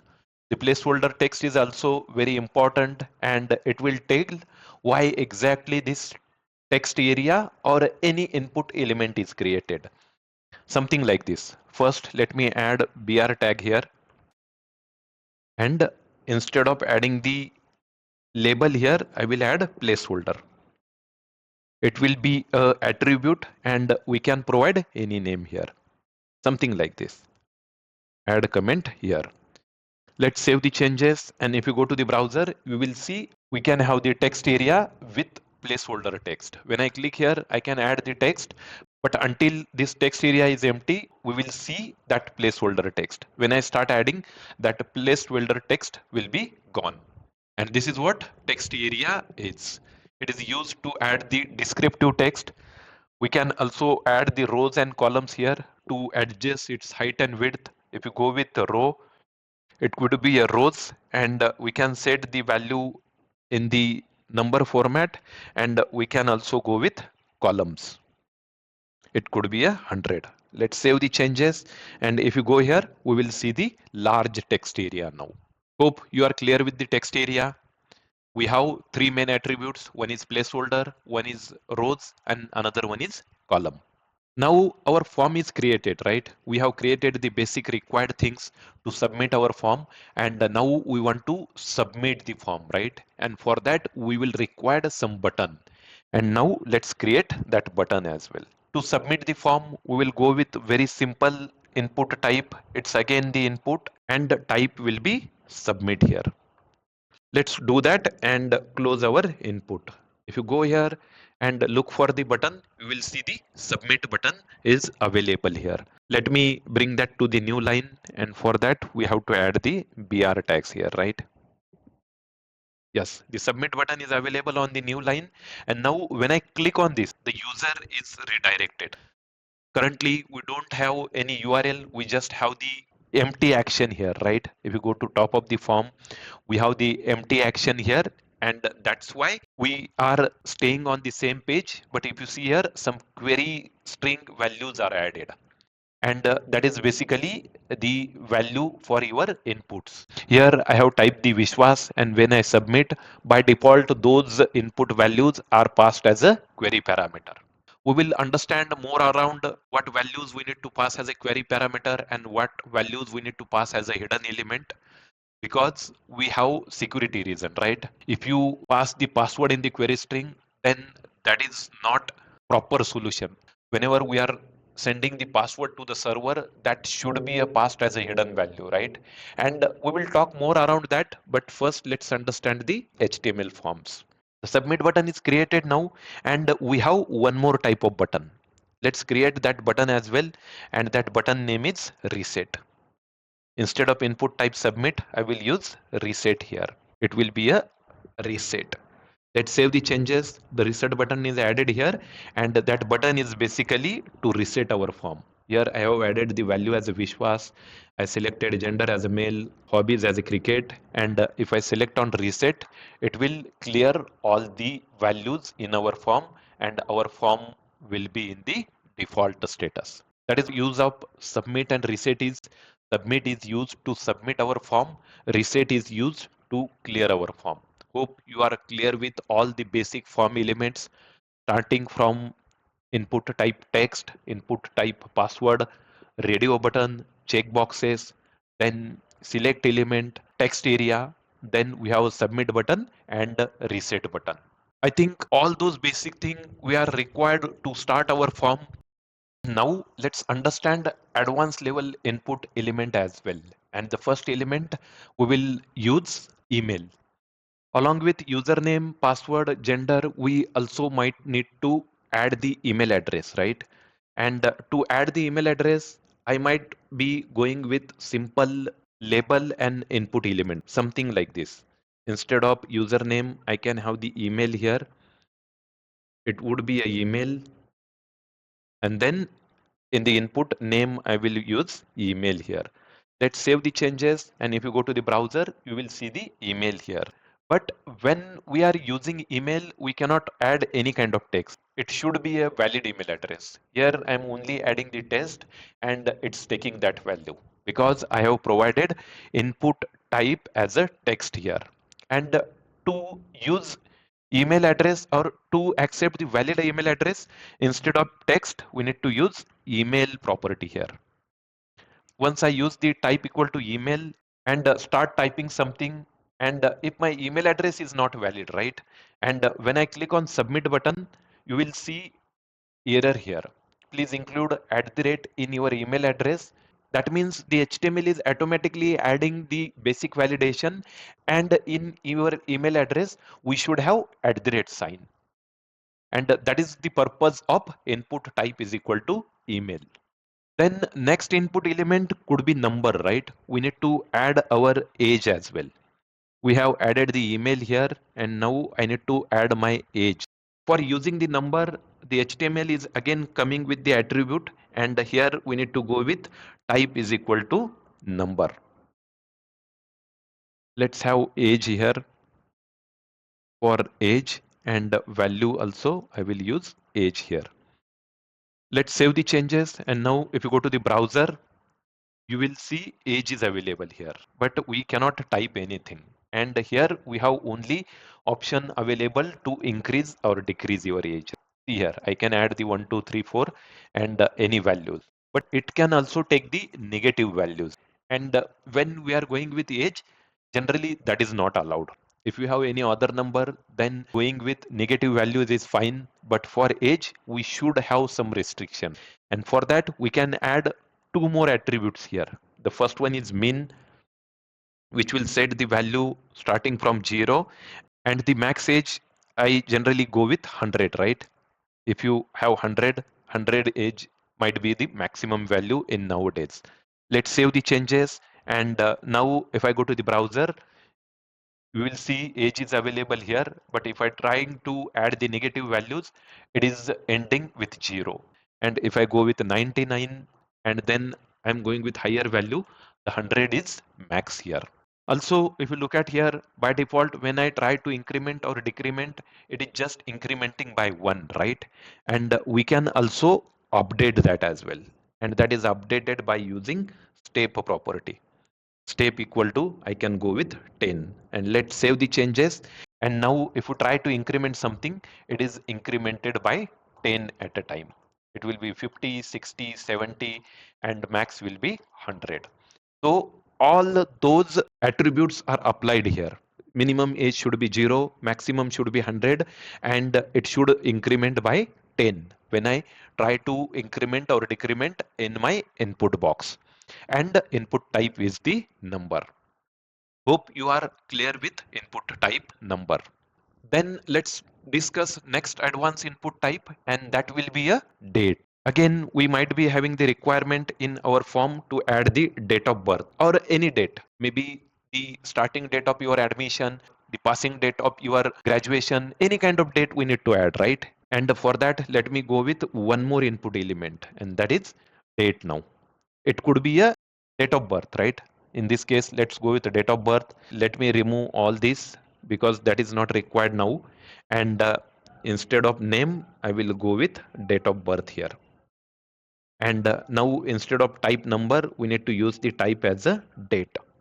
Let's save the changes. And now if I go to the browser, you will see date of birth input is available here. And we can add the date in the month, day and year format. And when I click on this small icon, we have also calendar open for us for date selection. Great, simple, right? This is how we can add the advanced input element into our form and take your form at the next level. Again, when we are going with the date or any kind of input element, right?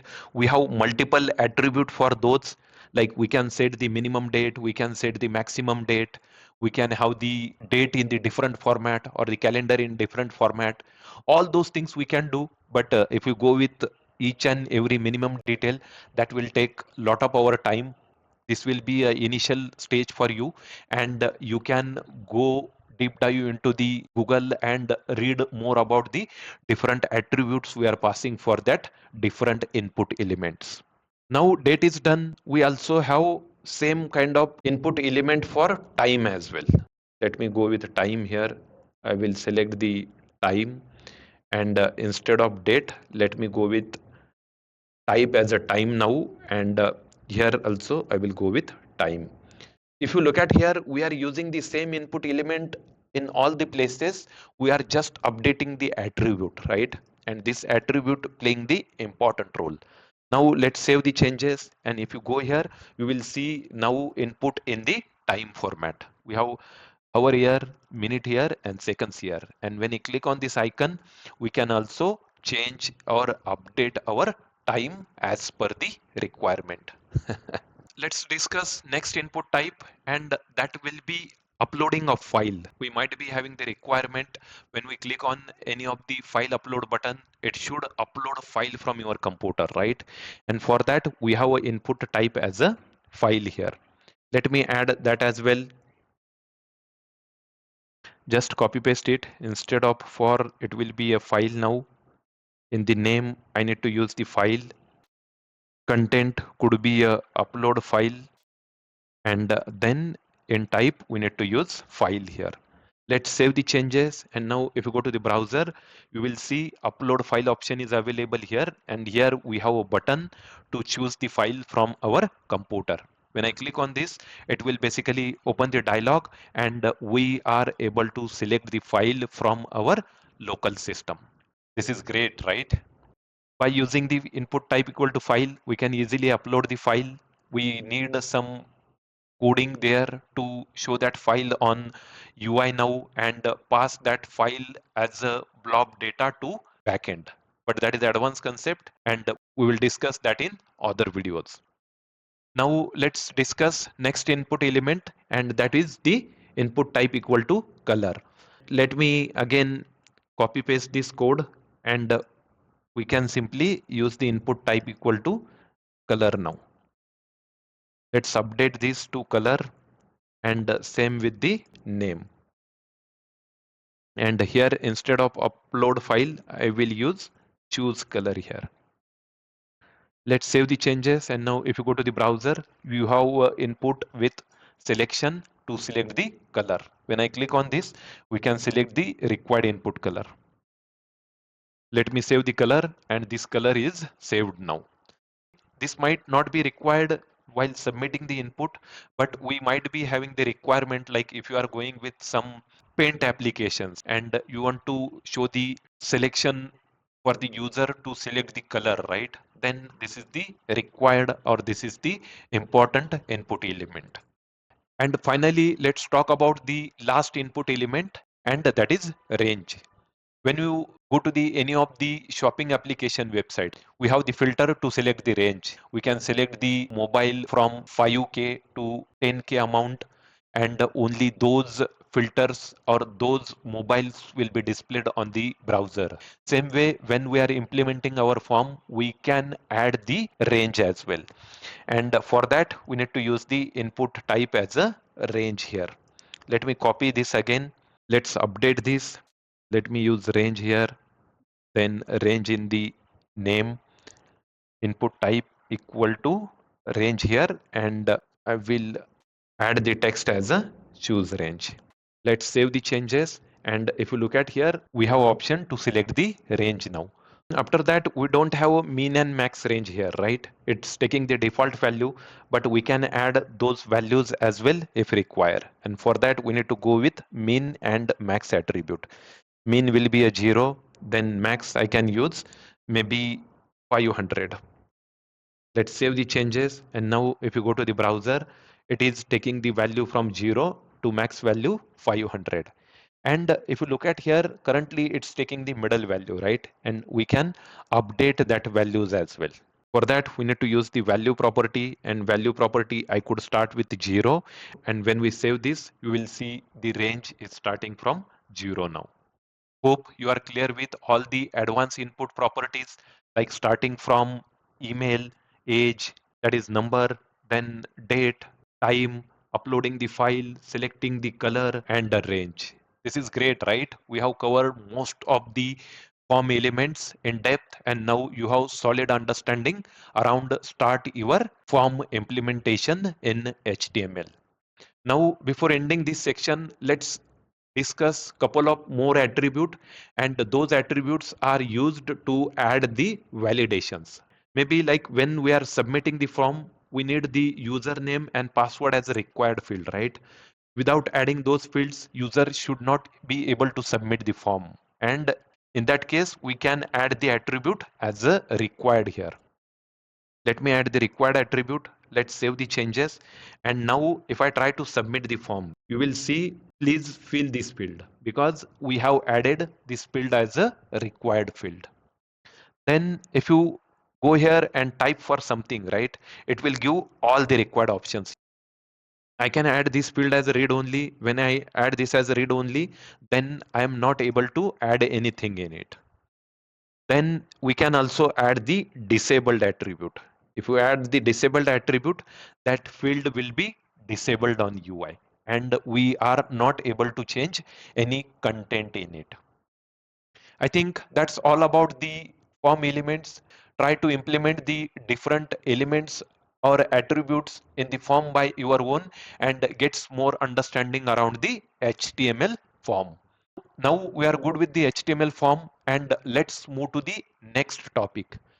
Here, along with form, we have covered our intermediate section. We have covered three important elements, including list, tables, and form. And now let's move to the last and most advanced section of our course. And here we will discuss few advanced level HTML elements. When we talk about the advanced level HTML elements, in this we have the semantic elements, then non-semantic elements. First, we will understand what is the difference between semantic and non-semantic elements, and then we will discuss those with the help of example. Then we will discuss around the multimedia elements, like we will see how exactly we can include the audio, video or iframe in our web page. And after that, we will just see the HTML5 APIs. To understand these APIs, we need JavaScript understanding, but in today's video, we will just go with the theory part and we will understand why those APIs are created in HTML5. And finally, we will also understand the meta elements. That means when we created the web page, in header, we have multiple meta elements, right? And we will understand why exactly those elements are used in the HTML web page. So let's begin with our section, and first we will discuss on semantic versus non-semantic elements. When we talk about the semantic elements, they are describe some meaning to our web page. Basically, it enhance your web page structure, it provide the accessibility, and it will help us with the search engine optimization, where it will improve the ranking of our web page. When we talk about the semantic elements, we can have the multiple example. We have the header, footer, navigation, section, and along with that, we have multiple other elements. We also discussed one example in our table section, right?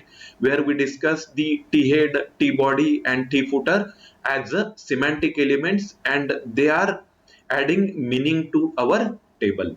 Now, when we talk about the non-semantic elements, basically they don't add any meaning to our web page, but those are acts as a generic element and serve as a container in our application. Example, like when we are creating our header, right? Generally, we are going with H1 or H2 tag, or we can have the link to navigate between the pages, right? And those are the non-semantic elements.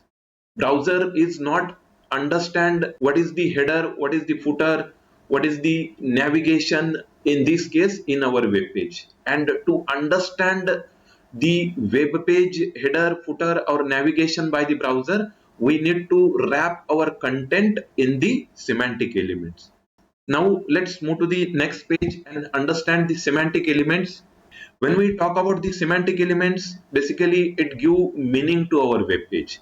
That means it will tell the web browser basically which elements will act as a header, which elements act as a footer, and navigation, section, article, or a site. When we talk about the header, it is used to represent the header of our application, which generally includes logo, some navigation, and title of our web page. Then when we talk about the navigation, it is basically used to have the navigation of our web page where user can navigate between the different pages. Then we have a section, and this section element is basically used to define the section of our web page. It can have the one or more element inside it. Then we have a article. Article is used to represent the unique or the self-contained block of element. After that, we have aside, and aside is generally used to show the left or right navigation of your web page. Finally, we have a footer, and generally footer contain copyright, terms and condition, and privacy policy information. Now let's move to the VS Code and understand all those semantic elements with the help of example. In the VS Code, I already created one complete new file, that is elements.html, and we will write all our implementation here. First, let's go with the header. In header, we could have h1 tag, and that will represent header of our application. And below that, we can have the unordered list, and here we can have the multiple list elements, which will be having the anchor tag, and in anchor tag we can have the link to the different pages. Let me go with hash here for now, and here we can have our link, maybe home, and same way we can create the multiple links, maybe about us, and finally we can have the products. Once this is added, we can also add the logo here, right? For now I'm just going with the h2 tag instead of image, and we can have all this information in our header, right? The title, logo, and some URL to navigate between the pages. When I save these changes, if I go to the browser, you will see header is available here, then we have the logo, and we have some link to navigate between the pages. But now browser is not able to understand why these elements are created, right? It don't know what is the header, because we can have multiple h1 tags, right? Then we can have the multiple images, also we can have the multiple navigation link, and that's why we can use the semantic elements. If we add the semantic elements around this, let me add one semantic elements, and it will be a header, and now browser will understand this is the header of our application. Let me wrap all the code inside it, and format our code little bit, and let's save the changes. It will not change look and feel of our web page, but now if you look at here, browser will understand this is our header. If I inspect the element and go to the header here, we will see all the contents are included in the header tag. Same way we can go with the footer. In the footer, generally we can have the copyright information. Let me add the copyright symbol. For that we have syntax something like this, and then we can add the current year, and here I will add all rights reserved. Once that is done, we can have some anchor tags, right? Might be it's related to terms and condition, and we can have the privacy policy. Let me add the first anchor tag with terms and condition, and similar way we can have one more anchor tag. For that I will use href as empty, and then I will use privacy policy. Let's save the changes. It will be a privacy. Let's save the changes, and now if you go to the browser, you will see the copyright information, and the footer links are added here. We can add the br tag if needed after the copyright so that it looks better. But now browser is not able to understand this code is written for footer, and that's why we can add our footer semantic elements here. Once I add the footer semantic elements here, then browser is able to understand this is the footer of my web page, and it will help us to structure page in better way. It will help in accessibility and search engine optimization. If I refresh this and navigate to this particular section, we will see the footer semantic element is added here. And same way we can add the navigation, like we have this navigation of our web page, right? Here I can add the nav tag, and it will act as a semantic element for the navigation, something like this. Let me structure our code, and now we have navigation as a semantic element. If you go to the navigation section now, you will see the nav link or nav semantic elements added here. And that's how we can add the semantic element. It acts as a wrapper around other elements, but it will add lots of meaning to our web page. Hope you are clear with the semantic elements. Along with header, footer, and navigation, we have other navigation elements like a section, article, aside, but you can explore more around that and get in-depth understanding. After semantic element, now let's move to the next topic, and that is non-semantic elements. When we talk about the non-semantic elements, it is basically the general element which will not provide any meaning to our web page, and it acts as a container to our other elements. Some of the example are div and span. These are the two important non-semantic elements, and now we will discuss more around that. When we talk about the span, it acts as an inline element. That means it does not cause the line break on our web page. Also, it only takes the as much as width that is necessary for it. We already discussed some of the inline elements, right? When we go with the anchor tag, it will not add line break to our web page. But if you go with the h1 tag or p tag, it takes the full width of our page, and it will acts as a block element. And if you talk about the span, it acts as an inline element which does not cause the line break, and it will take the only required space.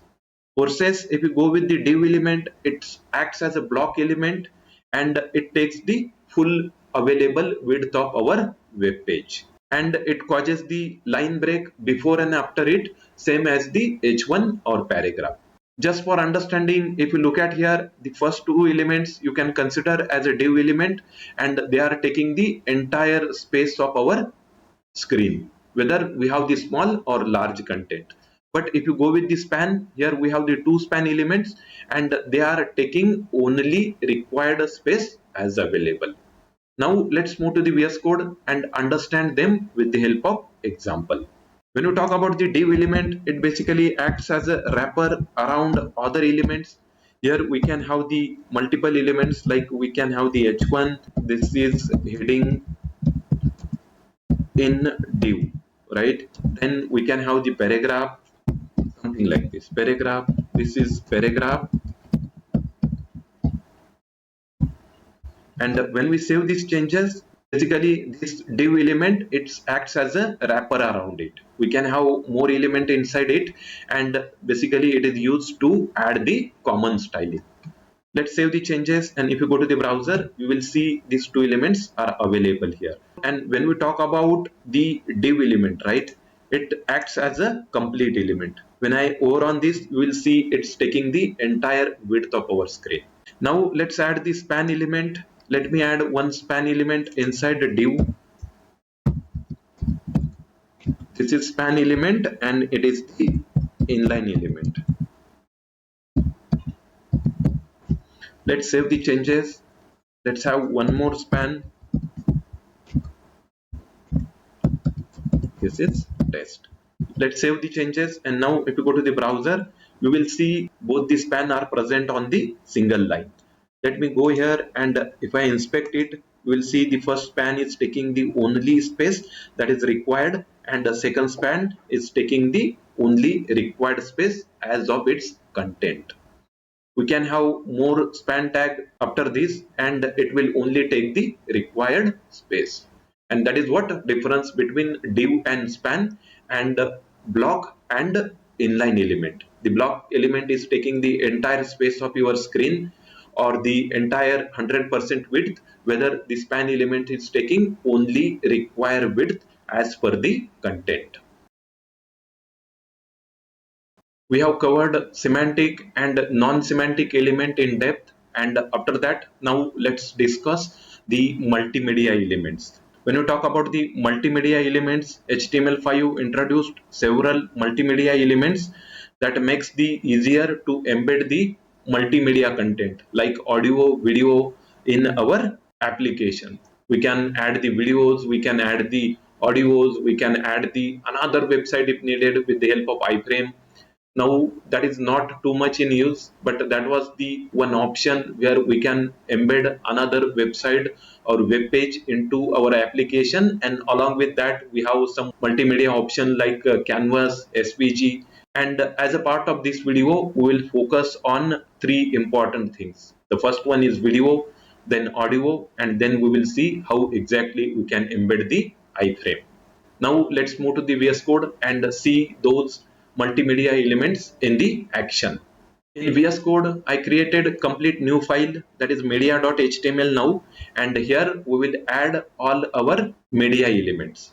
Also, if you look at here, I have created two folders. One is audio, where I have added one intro.mp3 as audio, and in video I have added intro.mp4 as a video media file. Now first let's understand how exactly we can embed the videos in our web page.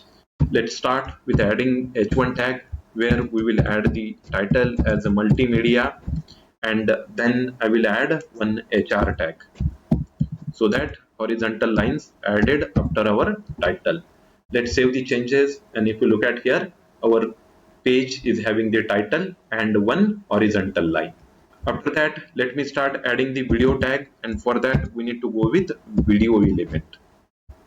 It's having the opening tag, closing tag, and inside that we need to add one more element, and that is source. And in source we need to use the src attribute, and here we need to provide the path of your video. It is inside the video folder and it would be a intro.mp4. Let's give the closing tag, save the changes, and now if I go to the browser, we will see the video is available here, but it is added with large width. And to adjust the width, we can set one more attribute here, and that will be a width. Let me go with 500 pixel. Let's save the changes, and now we will see our video is looking good. And along with width, it's also adjusted the height of my content. But if you look at here, I don't have any option to start or play that video, right? And for that we need to add one more option in our video element, and that will be a control option. CONTRO, controls. When we add this controls attribute, it will give the control to play our video. Like we have pause and start button here, we have the length of the video, then we have the mute option, we can make it full width, and few other options as well. We can download it, and now when I click on this play button, our video is started on the web page. Hope you are clear with how we can add the video.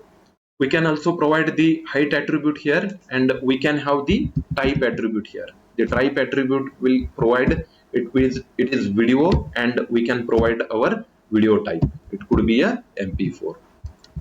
I think that's all about the video tag, and now let's move to the next tag, and that is audio or audio element. It is same as video. We need to provide the audio element here, then we need to provide the source element, and in source we have src property. Src will be the path of our audio file. It is in the audio file, and it is the intro.mp3. Now let's add the type as well, and in audio we need to add the type as a mpeg. Let's save these changes. We can also add the controls here, and After saving the changes, if you go to the web page, we will see our audio is also embedded in the web page now, and it's having all the available controls. This is great, simple, right? We successfully embedded audio and video as a multimedia in our web page. And finally, let's understand iframe as well. Iframe nowadays not used much, but it was the trending pattern in the back. And with the help of iframe, we are able to inject, or we are able to embed one web page into another web page. To add the iframe, we need to go with the iframe element. It is very simple. Here we need to use the iframe, and in the iframe we have two important elements. One important is src, and another one could be a title. Title we can give anything, but iframe src is important, and this is the path of the URL or the page which we want to embed in our web page. I will go with a very simple option, that is https then colon double slash www.google.com. Let's save the changes. Now we have added the Google URL here. But nowadays, most of the applications are refusing adding the page into another page due to security reason. Like it was the not case before, and we are easily able to add one page of website into the another website with the cross domain. But nowadays, most of the server are providing the security, and which is the blocking the using of iframe into different domain. Now if I go to the browser, you will see the iframe is embedded here, but we are giving the error like google.com refused to connect because of the security reason, and it's not allowing embed their page into our web page. And that is what iframe is. Now we have discussed all the multimedia elements in detail, starting from how we can embed the video, audio, and iframe into our web page. And now let's move to the next section, that is HTML5 APIs. When you talk about the HTML5 APIs, HTML5 introduced a variety of powerful APIs that allow the developer to create the more interactive and dynamic web applications. We already discussed what API is, right? The API acts as a bridge between the front end and the back end, right?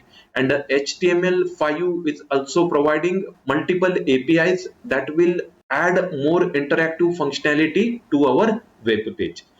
For implementation, we will require JavaScript, so we will not go in the implementation part, but we will just understand these 5 APIs theoretically. The first one is geolocation API, which will help us to add the latitude, longitude, or required map on your web page. Then second one, we have the storage APIs. With the help of storage API, we can add some data to our web browser or local storage, so that the data is persist, and whenever we visit the web page again, that data is retrieved from that storage, so that you can persist required selection of the user as per the necessity. After that, we have web workers. We know that JavaScript is single threaded synchronous language, and if you want to do multiple tasks at a time, right, then that is done by the web workers. With the help of web workers, we can do the multitasking in JavaScript. After that, we have server send events. That means whenever we are fetching data from API, right, browser needs to ask the data from server. That means either we need to refresh our web page, or we need to add some logic to make the API call and fetch the data, right? But with the help of server send events, the data is automatically sent from the server to the client without refreshing our web page. And finally, we have drag and drop service. That means we can basically drag some of the required element from our computer, and you can drop that into the web page, and that is what drag and drop API is. These are the 5 important APIs, and we will understand more around their implementation once we are done with the JavaScript part.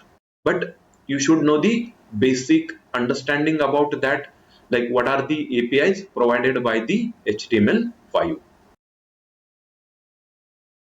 When you talk about the meta tags, we are using the meta tag to provide the metadata information about your web page. It will provide the character encoding, it will provide the author information, it will provide the viewport setting, and it will provide other key information that helps the search engine, browser, and other system to understand the content of our web page. That means we can add the encoding information, we can add the viewport, which will make sure the pages are optimized for mobile. Then we can add the description of our web page, we can add the multiple keywords about your web page so that browser can understand our web page in better way. We can add the author information, and all this information about the meta tag is added in the head section of our web page. Just for understanding, let's go to the VS Code, and I have added some meta tag to our current page. We will understand them in details. Now, if you look at here, we have the HTML page, and in head section, right, we have the multiple meta tags. The first is add the character encoding. Then second meta tag is responsible for the viewport, and which will enable our web page for mobile devices. After that, we have a description about our web page. Then we have keywords for our web page so that browser can understand our web page in detail. And then we can add the author information. Along with that, we can have the multiple author information so that our web page is understandable by the browser and other system in depth. That is all about the meta tags. I think that's all about the HTML meta tags to provide more information about your web page. With meta tag, we have covered our advanced section of the HTML as well. In this section, we discussed on semantic and non-semantic elements, multimedia elements, HTML5 APIs, and finally we have seen the HTML meta tag. Now we are moving to closing section of our video, and here we will discuss the couple of resources that you can follow as a fresher to understand more about the HTML. If you look at here, the some of the important resources are MDN document. If you go to the Google and search for the MDN HTML, you will get the best document for your HTML, and you can learn more from there. Also, as I mentioned earlier, we have one website that is W3 School, and this is one of the good website as a fresher if you are going with the web development learning. Try to go through both of these sites, get more understanding around the HTML, and only watching the video or reading the content will not do much. You need to practice yourself, you need to create the multiple projects, we need to try the multiple element, we need to try the different attributes available in those HTML and get clear understanding around all those core concepts.